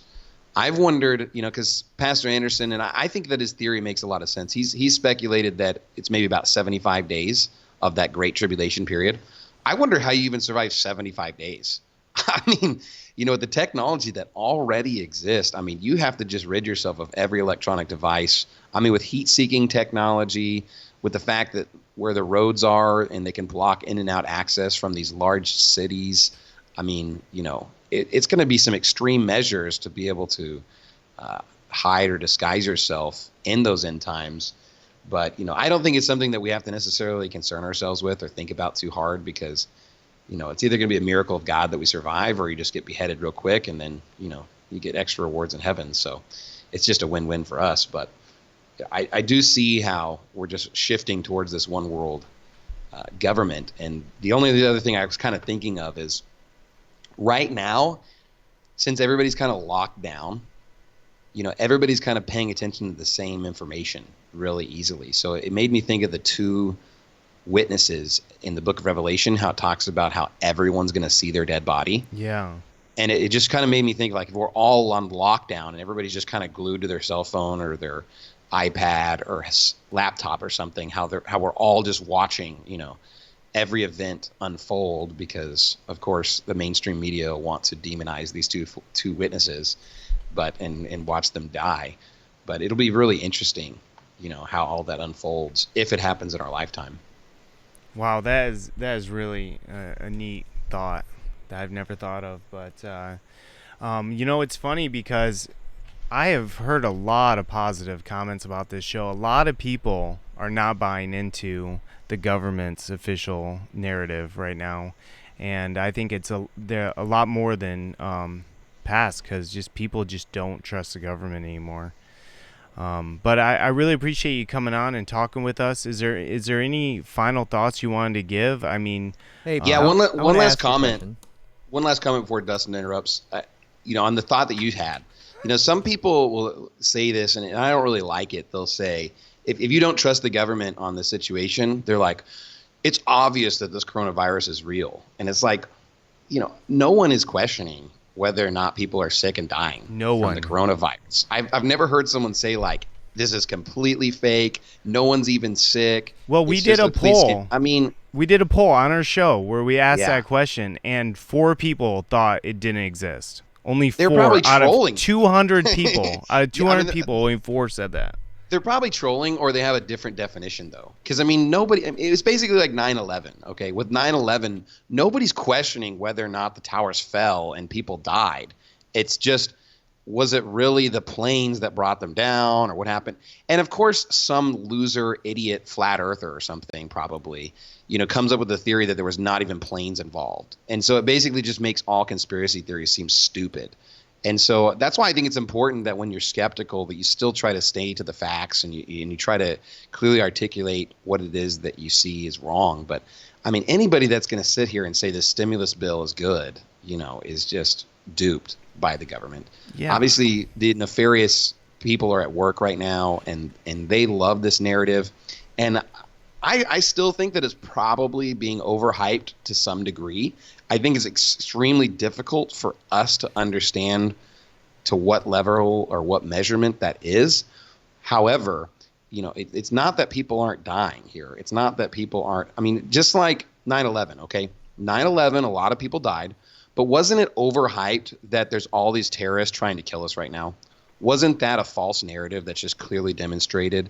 There wasn't like all these jihadists that are ready to just bomb every single American city. But they took down every single plane. And they hyped up TSA. They saved us from the terrorists. Right, but here's the thing: did they really really save us from the terrorists? Did they really save us from all that's the part of the narrative that we all say, "Wow, that's wrong." Okay, so with this coronavirus again, it's like, are people dying? Absolutely. Would I say that the coronavirus is potentially more lethal or more deadly or more harmful than the flu? Yeah, I think so. I mean, people that have the coronavirus seem to have symptoms longer. They have respiratory issues. Clearly, people need a ventilator, and there's a scarcity of ventilators. Does it really matter, though, if this is a man-made virus or not? It doesn't matter. What matters is the fact that the government, to me, it just seems like it's obvious that it's overstepping its bounds. It's overreaching. It's taking advantage of the situation, whether they created it or not. It doesn't really matter from my perspective. And again, I think it's important for Christians to be wise as serpents. I think it's still good for us to ask questions and point out the inconsistencies and show the lies of our government. That does not mean that I'm trying to scare people, because I'm not. I preached a whole sermon on having the wrong fear. We ought not fear these things. But at the same time, I'm not going to sit here and just say, oh, good job, Antichrist. I'm glad that you're killing Christians. I mean, obviously, we're going to stand in opposition to what the wicked rulers do of our day. And I think it's still important for us to point out the inconsistencies, be a John the Baptist and call out the Herods and say that this is stupid. Conspiracy, the word conspiracy is found in your Bible many times. There's constant conspiracies in the Bible. I don't think it's wrong for Bible-believing Christians to at least have interest in these things, but we don't want to have an unhealthy balance of just only concerning ourselves with these conspiracy theories. We still want to focus on spiritual matters and the Bible, but I don't see anything wrong with, poking the bear a little bit and seeing, what's going on, looking under the sheets, seeing what's under the rug that they're sweeping. And so, I appreciate you having these shows and getting people's different thoughts and just trying to expose the truth. And, in the midst of it, it's hard to know exactly what's up and down, but I think it's good that we're asking questions and just trying to think critically about it. What were you going to say, Dustin? Okay, so now I just put in unemployment and crime rates. It says a 1% increase in the unemployment rate will increase the violent crime rate by 14.3 per 100,000 inhabitants. Right, so a 1% increase in the poverty rate will increase the violent crime rate by 23.9 per 100,000 inhabitants, and it's statistically significant at the 1% level. And I want to just show my screen here. This is a chart. Now, it does come from the media, so I don't know if you can trust these numbers. But it shows a trend, and this is Arizona. On a typical month, so far since the beginning of the year, this is just in 2020. It shows I don't know, is that like a 2,000% jump in just 2 weeks of the number of people applying for unemployment since this has happened. So I know when people say, hey, the government's going to do everything because it's saving lives, but is it saving lives? Because it's kind of I wonder how many people are going to kill themselves. Well, yeah. Just for losing their jobs, what do you think? Losing their house, losing everything. Their how many investments. divorces. I mean, the people the that have lost 401ks. so much money in the stock market will kill themselves. Yeah. And the Bible does actually confirm those statistics, because in Proverbs 30 verse 9, the Bible says, lest I be full and deny thee and say, who is the Lord? Or lest I be poor and steal and take the name of my God in vain. So the Bible references that when you're poor, there's a stronger temptation to steal. And I've heard my wife give me some statistic. I can't remember what city it is, but the police aren't even going to respond to calls that are like Class C misdemeanors or something like that, which some of those were breaking and entering. And I'm thinking, well, first of all, I don't agree with some of that, but why would you advertise that? Right. Why is the police department when you say, hey, just FYI, if you want to go and break and enter right now, we're not going to come and arrest you. It's like, well, that's just a green light to every criminal that's out there. There's this horrible movie, Hollywood movies called The Purge or something. It's like when the cops just don't arrest anybody for like 24 hours and it's just like havoc. And it's like, obviously, if we keep with the current trajectory you're on, it will only take a few months for the Americans to start rioting and stealing and mass chaos to happen. And that would be great from the government's perspective, because then they get to definitely institute martial law. Right. Obviously, the Bible warns in 2 Timothy chapter number 3 that in the last days there shall be perilous times, for men shall be lovers of their own selves. So, that's always been a part of the Bible that's kind of interesting. Perilous times, that means dangerous times. We don't know what's up ahead, and I'm not trying to scare people because, the horse is prepared against the day of battle, but safety is of the Lord. We need to just serve God, and, He's going to protect us. That's why we go in the worst ghettos and still go soul winning, and, we're not fearful. We go into the scariest countries and go preach the gospel, and the Lord's still going to protect us. And if you want to see some real tribulation, you need to watch Deported with Paul and Shane and their epic adventure. So they faced some real danger, and they just kept being steadfast, unmovable, always abounding the work of the Lord. So and you got some awesome. I have to say this: the Deported film had some of the coolest scenes in the safari. Were those all your footage? Yeah, like the meerkats and everything. So yeah, that's footage from the first and second trip. We took 2 trips over there, so yeah, it's a mix between both. But we did a safari for like a week. Yeah. Yep. That's awesome. Yep. You should just upload, you should have a special safari upload that you do or something where you just show a lot of that footage, because I thought it was really cool. It was really amazing. So. Yeah, it was a good trip, man. But Dustin, finish your point, because I think you're making a great point there. No, that's all I had to say, really, Paul. I don't know. I thought it was a good point too.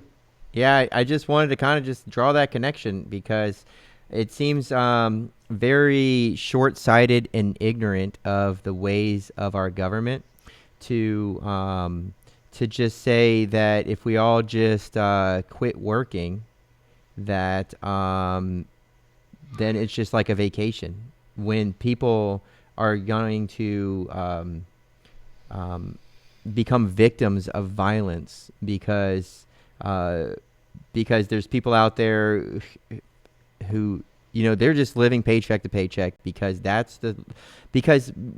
of America, right? They didn't get educated, they didn't think for themselves. They're probably vaccinated from birth and brought up in a public school system, and then their fathers were whoremongers and their wives or their mothers were whores, and so here we are in a society where there's people that don't know the Lord and aren't very smart and aren't very hardworking and didn't have all of these. And I'm not a bleeding heart for those people. Those people need to get saved, and in the end, all that matters is that their soul has eternal life, and then they have the Holy Spirit dwelling in them, and God can work on them however from wherever, right? But there's also desperate people who might be in a place where they're surrounded by evil people, and then when people start losing their jobs and they start getting hungry and they start seeing that the police aren't responding, so maybe nobody around them's got the coronavirus, but they're going to go around and start breaking into cars and doing some damage to some people, and there's going to be crime, and there's going to be some innocent victims in that whole situation. So so there might be people who don't get a cough, and might be people who don't get a fever, and fevers, aren't a bad thing. If you have germs, sometimes your body needs to fight those germs. A cough is just, trying to express things out of your lungs, and having symptoms automatically doesn't make you like the carrier of Black Death, where if you're around in public these days, everybody's just so in a trance where if you cough, you're just conscious of coughing. And I'm like, that's because I didn't chew my food all the way. And here I am, and I'm coughing, and people are thinking, do you have it? And I'm like, no, it's just, I came in here, I had something in my mouth, and I'm coughing. And, but so people are so convinced like this is what's going on. But okay, so we got people like, just stay home. I was talking to somebody who works for my company, and she's like, people just need to stay home and just don't do anything, and we'll make it through this. We'll just make it through this. And I'm like, yeah, okay, because I'm not going to debate anybody at work. So, but besides that mentality is, yeah, we'll make it through it, but there's going to be people who are just laid off. They're on unemployment, which isn't free money. I mean, that's still coming from the public. And then well, you're right, because my bills haven't taken a vacation. No. And, right. I worked in the bank, and I would say, just throwing out a number, anywhere from 80 or 90% of people live paycheck to paycheck. And when I mean that, I mean the most literal sense, and they're constantly overdrafting their accounts. And, people are going to be in financial distress over this issue. And even Trump admitted in some of his interviews about how a lot of people might kill themselves over this, and there's a lot of danger. And, to me, the biggest issue with whether to quarantine or not is just the overload of hospitals. So if the government was taking like every step to have like makeshift hospitals and then provide more beds and respirators, and that was really the main focus, and allowing people to still go back to work, I could see, that, because this slowdown isn't theoretically saving anybody, that in the long run. It's really more of a short-term fix in the sense they just want to not overload the hospitals. But the people that are going to catch this and highly susceptible will unfortunately maybe die. And that's sad. I don't want anyone to die. But based on our measures, unless we just all stay home for the foreseeable future, everyone's that's going to probably come across this is going to come across it. And then they're going to suffer those repercussions. And it's mostly the elderly, the sick, the underlying conditions. And, they obviously need to take more precautions in this time, regardless of if people are stuck at home or not. But healthy people staying at home right now is not truly helping that much. It may be, stopping the spread a little bit. And, I can understand some of those measures to some degree, but I don't even see them trying to ramp up hospitals for the future. What about what about the schools, right? Because just put yourself in this situation. Like, if you were in charge of everything, if you were the king, and this came down to you, well, would you just say whatever the World Health Organization has modeled in their pandemic? Would you just say, oh, we'll just go ahead and pull that in? You just go ahead and take over. I'll stand back. Tell me what to say, and I'll do it. And by the way, I'm gonna, fix the money at the same time, or crash the economy, or what? Who knows what these big planners are? But well, see, here's the thing: if I was the king, what I would do is I would kill all the faggots. Right. Totally. Yeah. Exactly. And I would kill all the false prophets. But and then we would go through a nationwide fast and ask God to just heal our land. Okay, well, I get it. I'm pretty sure that's what would happen. My point that sounds like a great version of the Purge. Yeah, so, but what I'm saying is, wouldn't you just go and say, okay, let's just go ahead and take all of these, because there's Army medics and National Guard and Air Guard medics and those types of people, and there's tons of volunteer nurses and emergency first responders. So you have all of these schools. And if you just send the kids home in these areas, like jurisdiction by jurisdiction, when you start having an increase in numbers, you can just put the sick people, on, because that's what they used to do in the old times. They would just go ahead and bang. The church becomes the place where everybody who's contaminated goes there. And then you have a small staff, and they're treating those people. And then like Hurricane Katrina, they use the football stadiums, right, and they use the basketball stadiums, and they do makeshift hospitals. And I'm just saying, like, why wouldn't we just, if we said, hey, for 2 weeks we're going to shut everything down and make as many makeshift hospitals as we possibly can, get as many people ready to respond on duty, and everybody needs to be protective when they're going out, kind of stay away from each other, use some common sense healthcare standards, but let's keep going to work, and let's get as many companies to build as many respirators as possible. The government's going to buy them at this rate, and let's just let capitalism take charge of providing respirators to, these hospitals and whatever needs we have. And, if we want to say, nursing homes and some of these areas need to be restricted, and people, need to be checked and make sure that they're completely healthy before coming in and out of these areas. Yeah, I'm all for safety. Like, I'm not against safety. I'm not against, trying to make sense of the situation to some degree. But what are the immediate response? Let's pass a $2 trillion stimulus bill. And who knows what's in that 1,400-page document?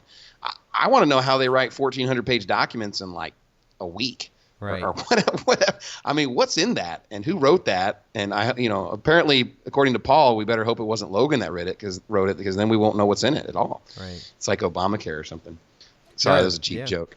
No, that's totally good stuff because it is kind of the standard operating procedure is that when these types of things go down, it just seems like now enter stage left the guy who's just prepared for this, and he's just like all of a sudden it's like now his turn to come in, and he's already planned it out, and they've got their whole thing going on, and he's just like, oh no, man, I was just totally gonna go on vacation, and now this pandemic's happened, and now I got to figure out what we're gonna do. Like, no, he's totally like it's like bring them in, and they're just ready to go, and they've got their orders, and like you said, they've got the law and the budget all just in place, ready to go. The Patriot Act ready to be signed. The all of those types of things. Which, when I say like being ignorant of how our nation, like how was the Federal Reserve created? How was the IRS created? How are all these wars started?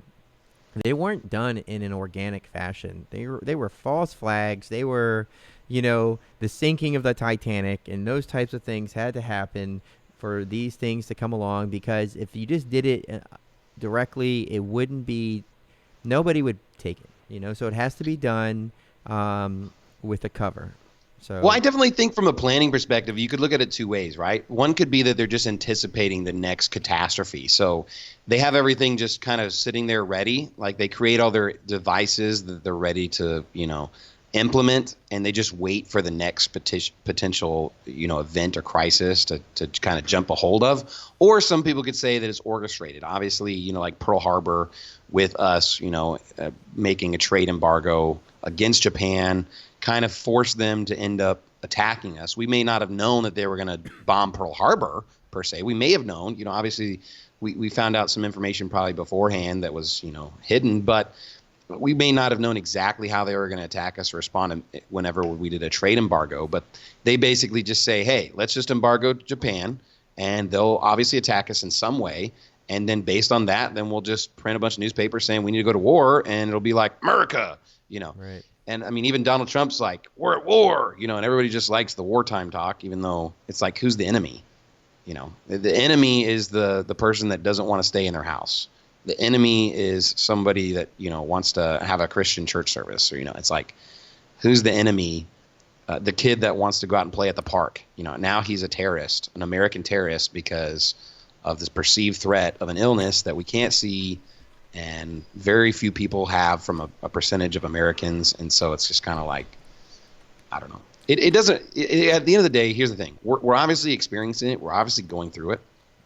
And I like the premise of the show at the beginning. I don't want to like go down a dark road.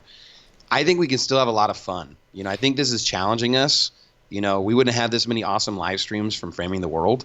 And I think it's pushing us to come up with new creative things to do. It definitely motivated me.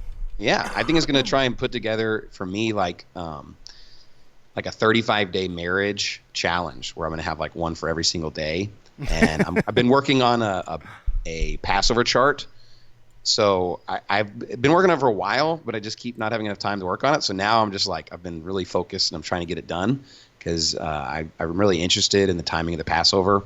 And I've been hanging up a bunch of like towel racks and the toilet paper rack and the hand towel racks in the bathroom. So you got that exercise machine behind you. Is that I do. Is that for towels or to hang the towels up? Or you can get on that thing and just pump it out.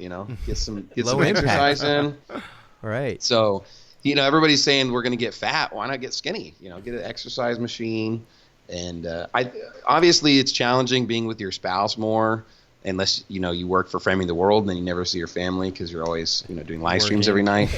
But I mean, shout out to your wives. They have to put up with you guys, but. I think they're like, get out of here, go do your live stream already. This is a challenging time, and I think that in challenging times, the people that are strong are going to step up. And even from an economic perspective, here's the thing: most of the stupid people that have bad work ethics are going to struggle. But the people that are really creative and smart and work really hard, they can still thrive, I believe, even through this difficulty and even outside of it. You know, if I were you guys, and if I was going to do anything, I would start any kind of a food delivery business or some kind of delivery. You have a lot of storage space, and, you know, anybody that's doing delivery at this point is going to be winning. I mean, Amazon is going to make so much money in this epidemic, as well as a lot of other companies are just, you know, raking it in. So not everybody's going to fail through this tragedy. Some people are making a fortune. That's my plan. I mean, not to do any of those things. I just plan to crush throughout the whole thing, just to keep going. And yeah, it doesn't have to be like that. There's always been successful people. So you just gotta look for it, and I believe that God can help us do that. It's not some kind of prosperity thing that if you're right with God that you'll.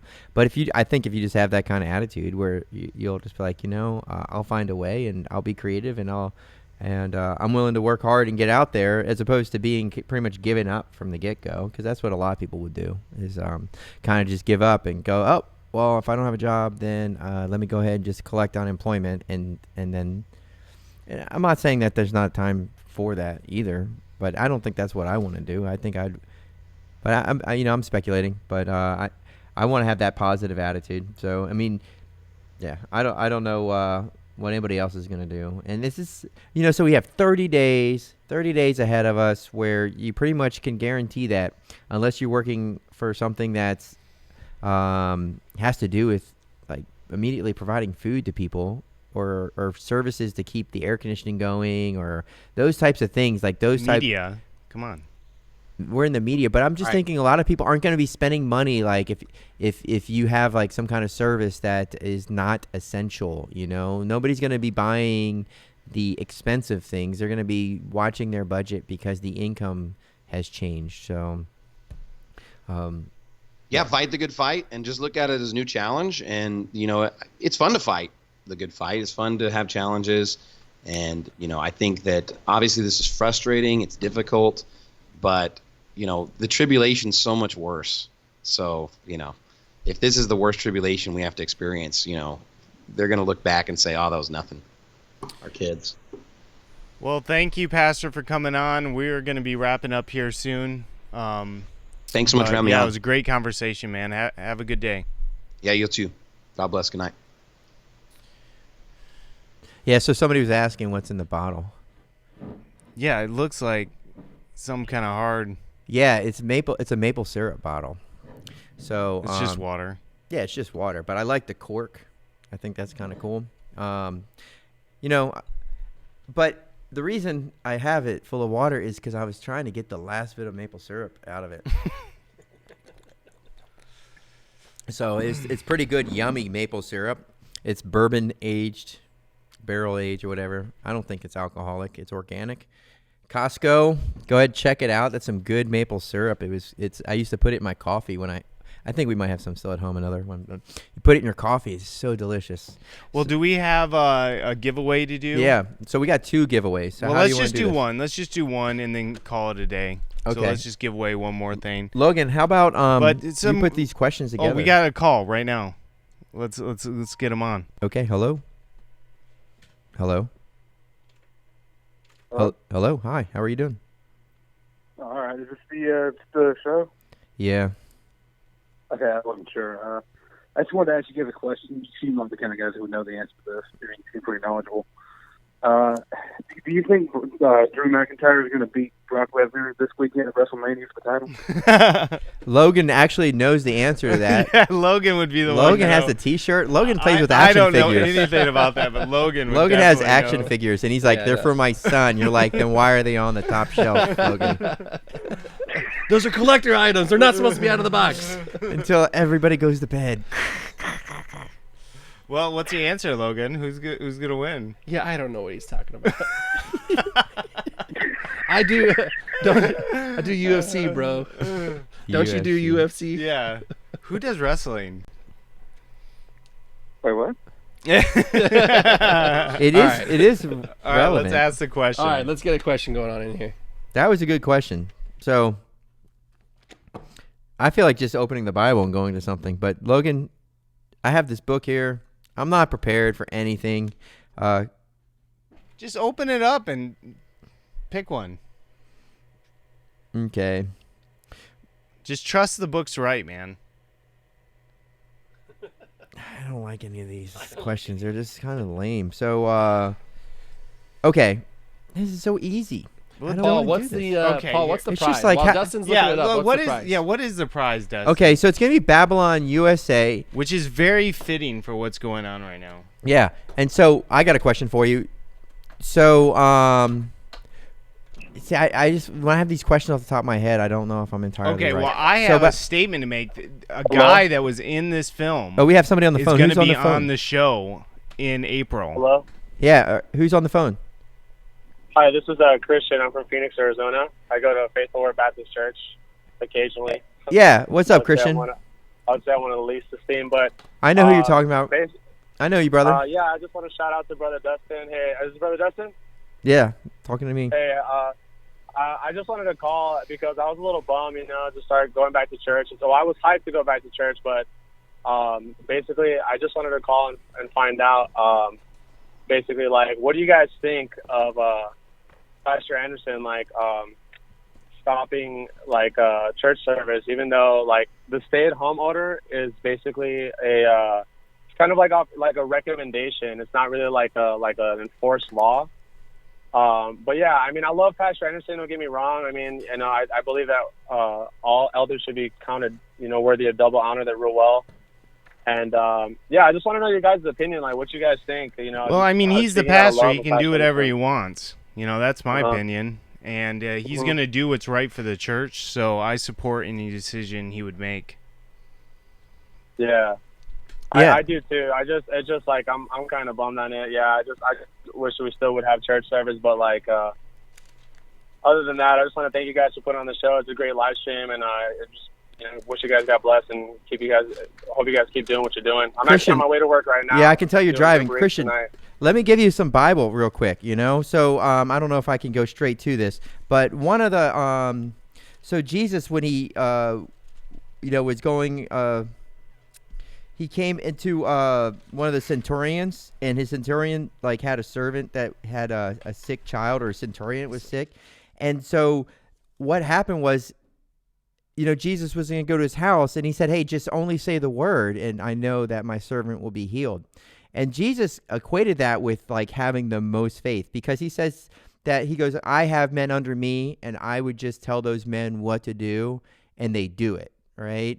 And so following a chain of command and understanding the authority given is it's an expression of faith. So when you have people murmuring and backbiting and trying to disrupt the power structure, and we all have that, because we're all guilty of not being entirely faithful, and we all have lapses of that kind of trust. But Jesus equates that as the greatest faith that he's found in Israel. So I just want to remind you guys that trusting the leadership, even if it's your boss, because your boss is, but in this case, we're talking about the pastor, trusting the leadership and the decision that's made there is something that the Lord esteems high as far as your expressing the faith. And so I think that's going to be rewarded.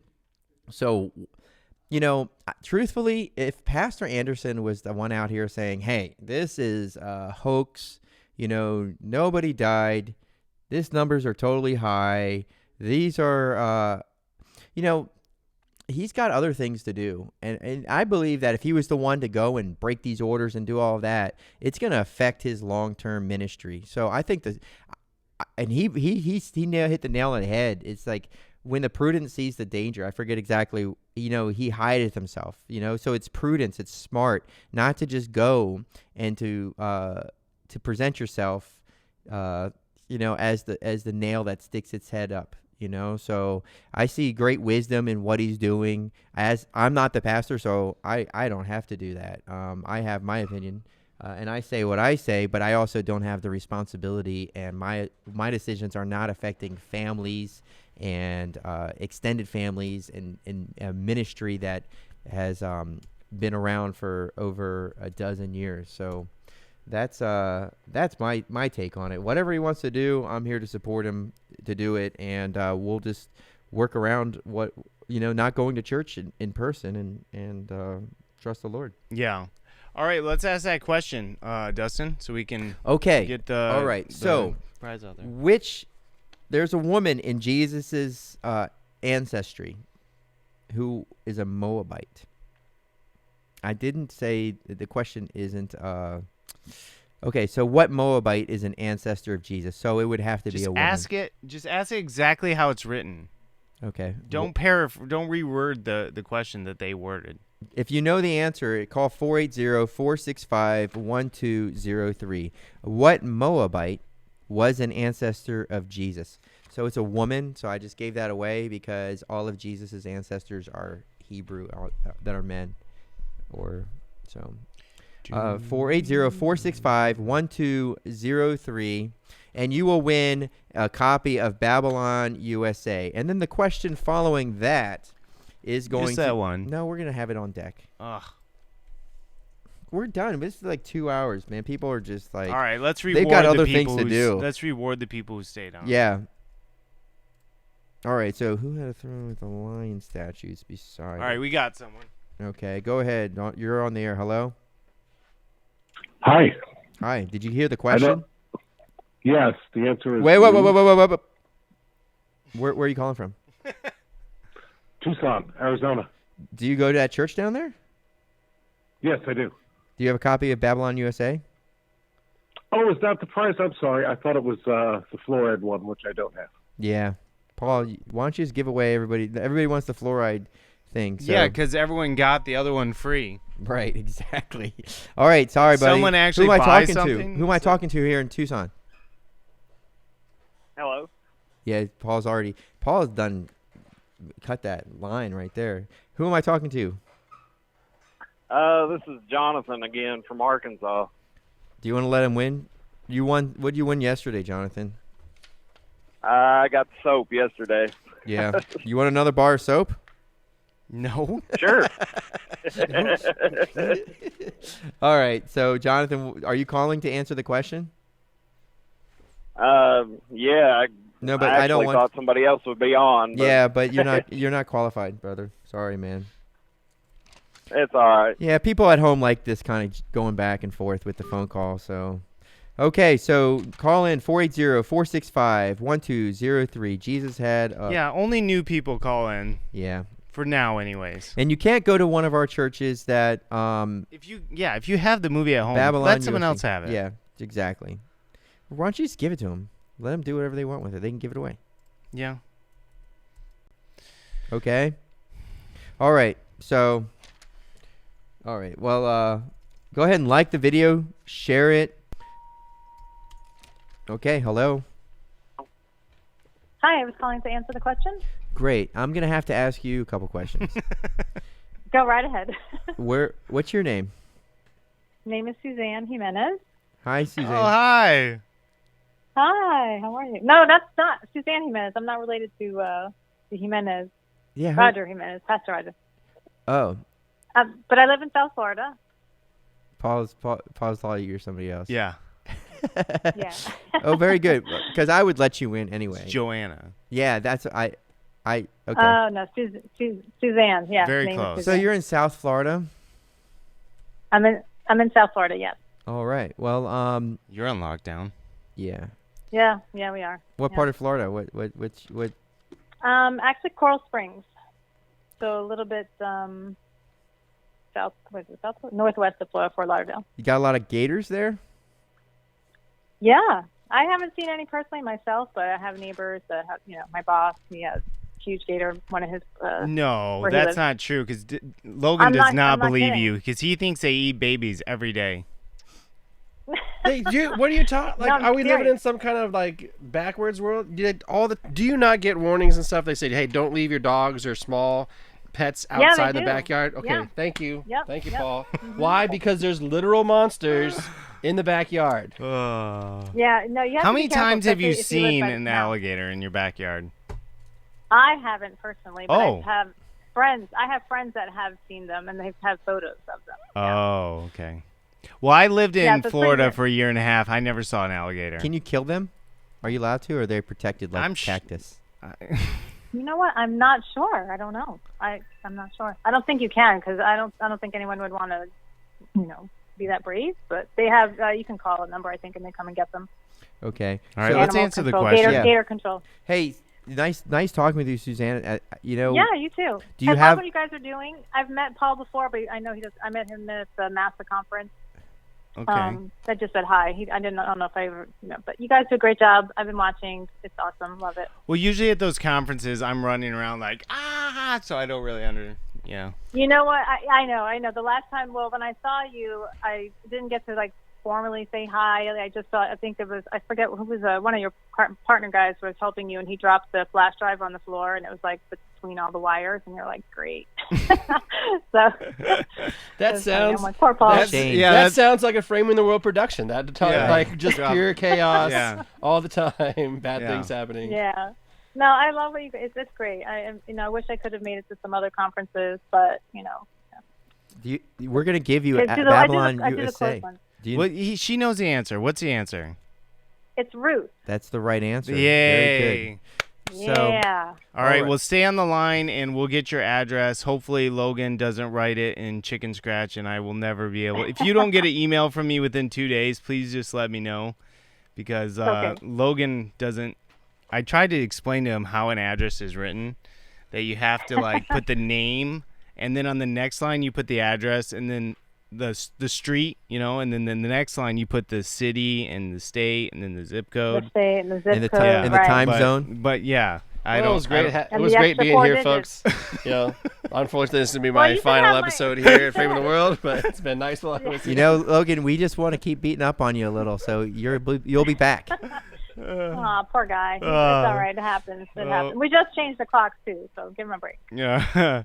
All right. Well, stay on the line, and he'll get you. Yeah, we didn't change the clocks though. Suzanne. Thank you so much. Yeah, we did. But nice talking to you. Thank you for so much. calling. Thanks for tuning in. God bless. We really appreciate you watching. God bless you guys. All right. Thank you so much. Okay, so that was call nice. it, man. Let's call it. What do you want to do? Another question? No giveaway. Let's go. Why don't we just let one person call in, and whoever calls in gets it? After the tribulation? Yeah. Well, he's on the phone with someone getting their address, and it takes him a long time to get their address. Okay, well let's just recap real quick. Okay, so this was the lockdown show, and we really we didn't talk about lockdown at all. Yeah, there was some talk about Q, and I'm still not too sure what Q is, but they're the good guys, bad guys. Do you know, Paul? No. If you like Trump, Q is the good guys. Yeah, but we got Hov in lockdown for Thursday? Yes, and we're going to talk to him about alligators. We're going to be talking to Kent Hovind. He's from Florida. And tomorrow we're going to be talking with Jason Burmis. So don't miss tomorrow's live stream. Tomorrow's live stream is going to be great. Obviously he's different than us, but his perspective on this issue is very interesting. And so he's actually a guy I used to know a long time ago when I was doing the 9/11 True stuff. When I was in Los Angeles, I met him when they premiered the Loose Change film way back in the day. He hold on a second. Probably doesn't remember me. Yeah, but, I got something happening real quick here. But carry on. But before you sign off, I want to say two things. One, I think we're gonna have a caller. And the other. Logan's off the phone now. Yeah. So somebody was suggesting that Logan just starts types it on the computer. Like, you got a laptop in front of you, you just go to Pages and create a file. That's a very good idea. And you just type it because those. Do you hear this, Logan? Are you listening? Just make a file. Yeah, and just type it. Yeah. Man, see, this is the kind of stuff it's we really need. getting together. I'm glad we're having the producer. Yeah. You guys are the producers. This is a community-produced show. Let's just do it that way. Yeah, constructive criticism. Yeah, constructive. Yeah. If you start throwing out sass, you will get the hammer. He knows how to put you on timeout. Yeah, we're fine with that. Logan's been putting people on timeout all night, so. Okay, I thought maybe Ray Hesser was talking about like he's going to call in. Oh, Ray, we don't want your opinion. Come on, it would be totally good. Ray's like prior military. Yeah. I was going to tell him to call my phone. I think he's got my number. We know Ray's opinion. We don't need to hear it. Yeah, but that doesn't make a difference. A lot of people's opinion I don't care about, and I hear it, you know? So, all right, well, I guess we're on too much of a delay where he's not going to call in, or he's just not ready to tell anybody his opinion. So my phone is line 2, if anybody wanted to call on line 2. But all right, well, I was giving him a chance there. You know, I figured we've been on the line here for almost 2.5 hours. That first, Ray's not calling. He said no. He said he doesn't want to because he's embarrassed about what he thinks. So I'm just teasing. So. All right, we're going to have 2 more shows the next 2 days. Wednesday, we're going to have Jason Burmas, and we'll go ahead and did you have any details? Did you want to let anybody know about who he is, about his kind of, so people maybe can get a background on him before he comes on, or do you want to just let him? Well, he has a show called the YouTube channel called The Info Warrior, so you can check him out there. Okay, so we'll go ahead and we'll pre-plug him. We'll plug him tomorrow during the show too, and then Dr. Ken Hovind. So he'll be with us. We're gonna do the show earlier, or what are we gonna do? Are we gonna record it and then do it, or what? No, so it'll be a live stream. It'll be on Thursday, but he has a Bible study every day from 7 to 8. So we're gonna get him on 3:45 our time, 5:45 his time, so he can give us a full hour and still have a little bit of time to get to his Bible study. So yeah, we're gonna start the show 3:30 Arizona time on Thursday, so it'll be a little bit earlier of a show so we can get Dr. Hovind on, and then Dr. Hovind will be on at 3:45, and then we'll just have a typical 2-hour show. So hour with Dr. Hovind, and then an hour of people calling in and just kind of chatting like we've been doing. Very good. And yeah, like and share this if you guys have any ideas of who you think you'd like to see on the show. Why not? I called Tom Hanks, but he wasn't feeling well, so I don't think he'll be on because he's still recovering. And yeah, we've been calling people left and right trying to get people on this show, and just no one's getting back to us. But we got a whole list here, so if you have any ideas of who we should call, we want to talk to pretty much anyone. We want to hear a lot of different sides. And so, yeah, just let us know their name, and we'll get a hold of them. Yeah, and all my Q contacts don't want to go on the show either because they're top secret. So. All right. Let's sign off. All right, thanks to everybody for tuning in. We'll see you tomorrow. All right, guys. Bye-bye. You gonna do this?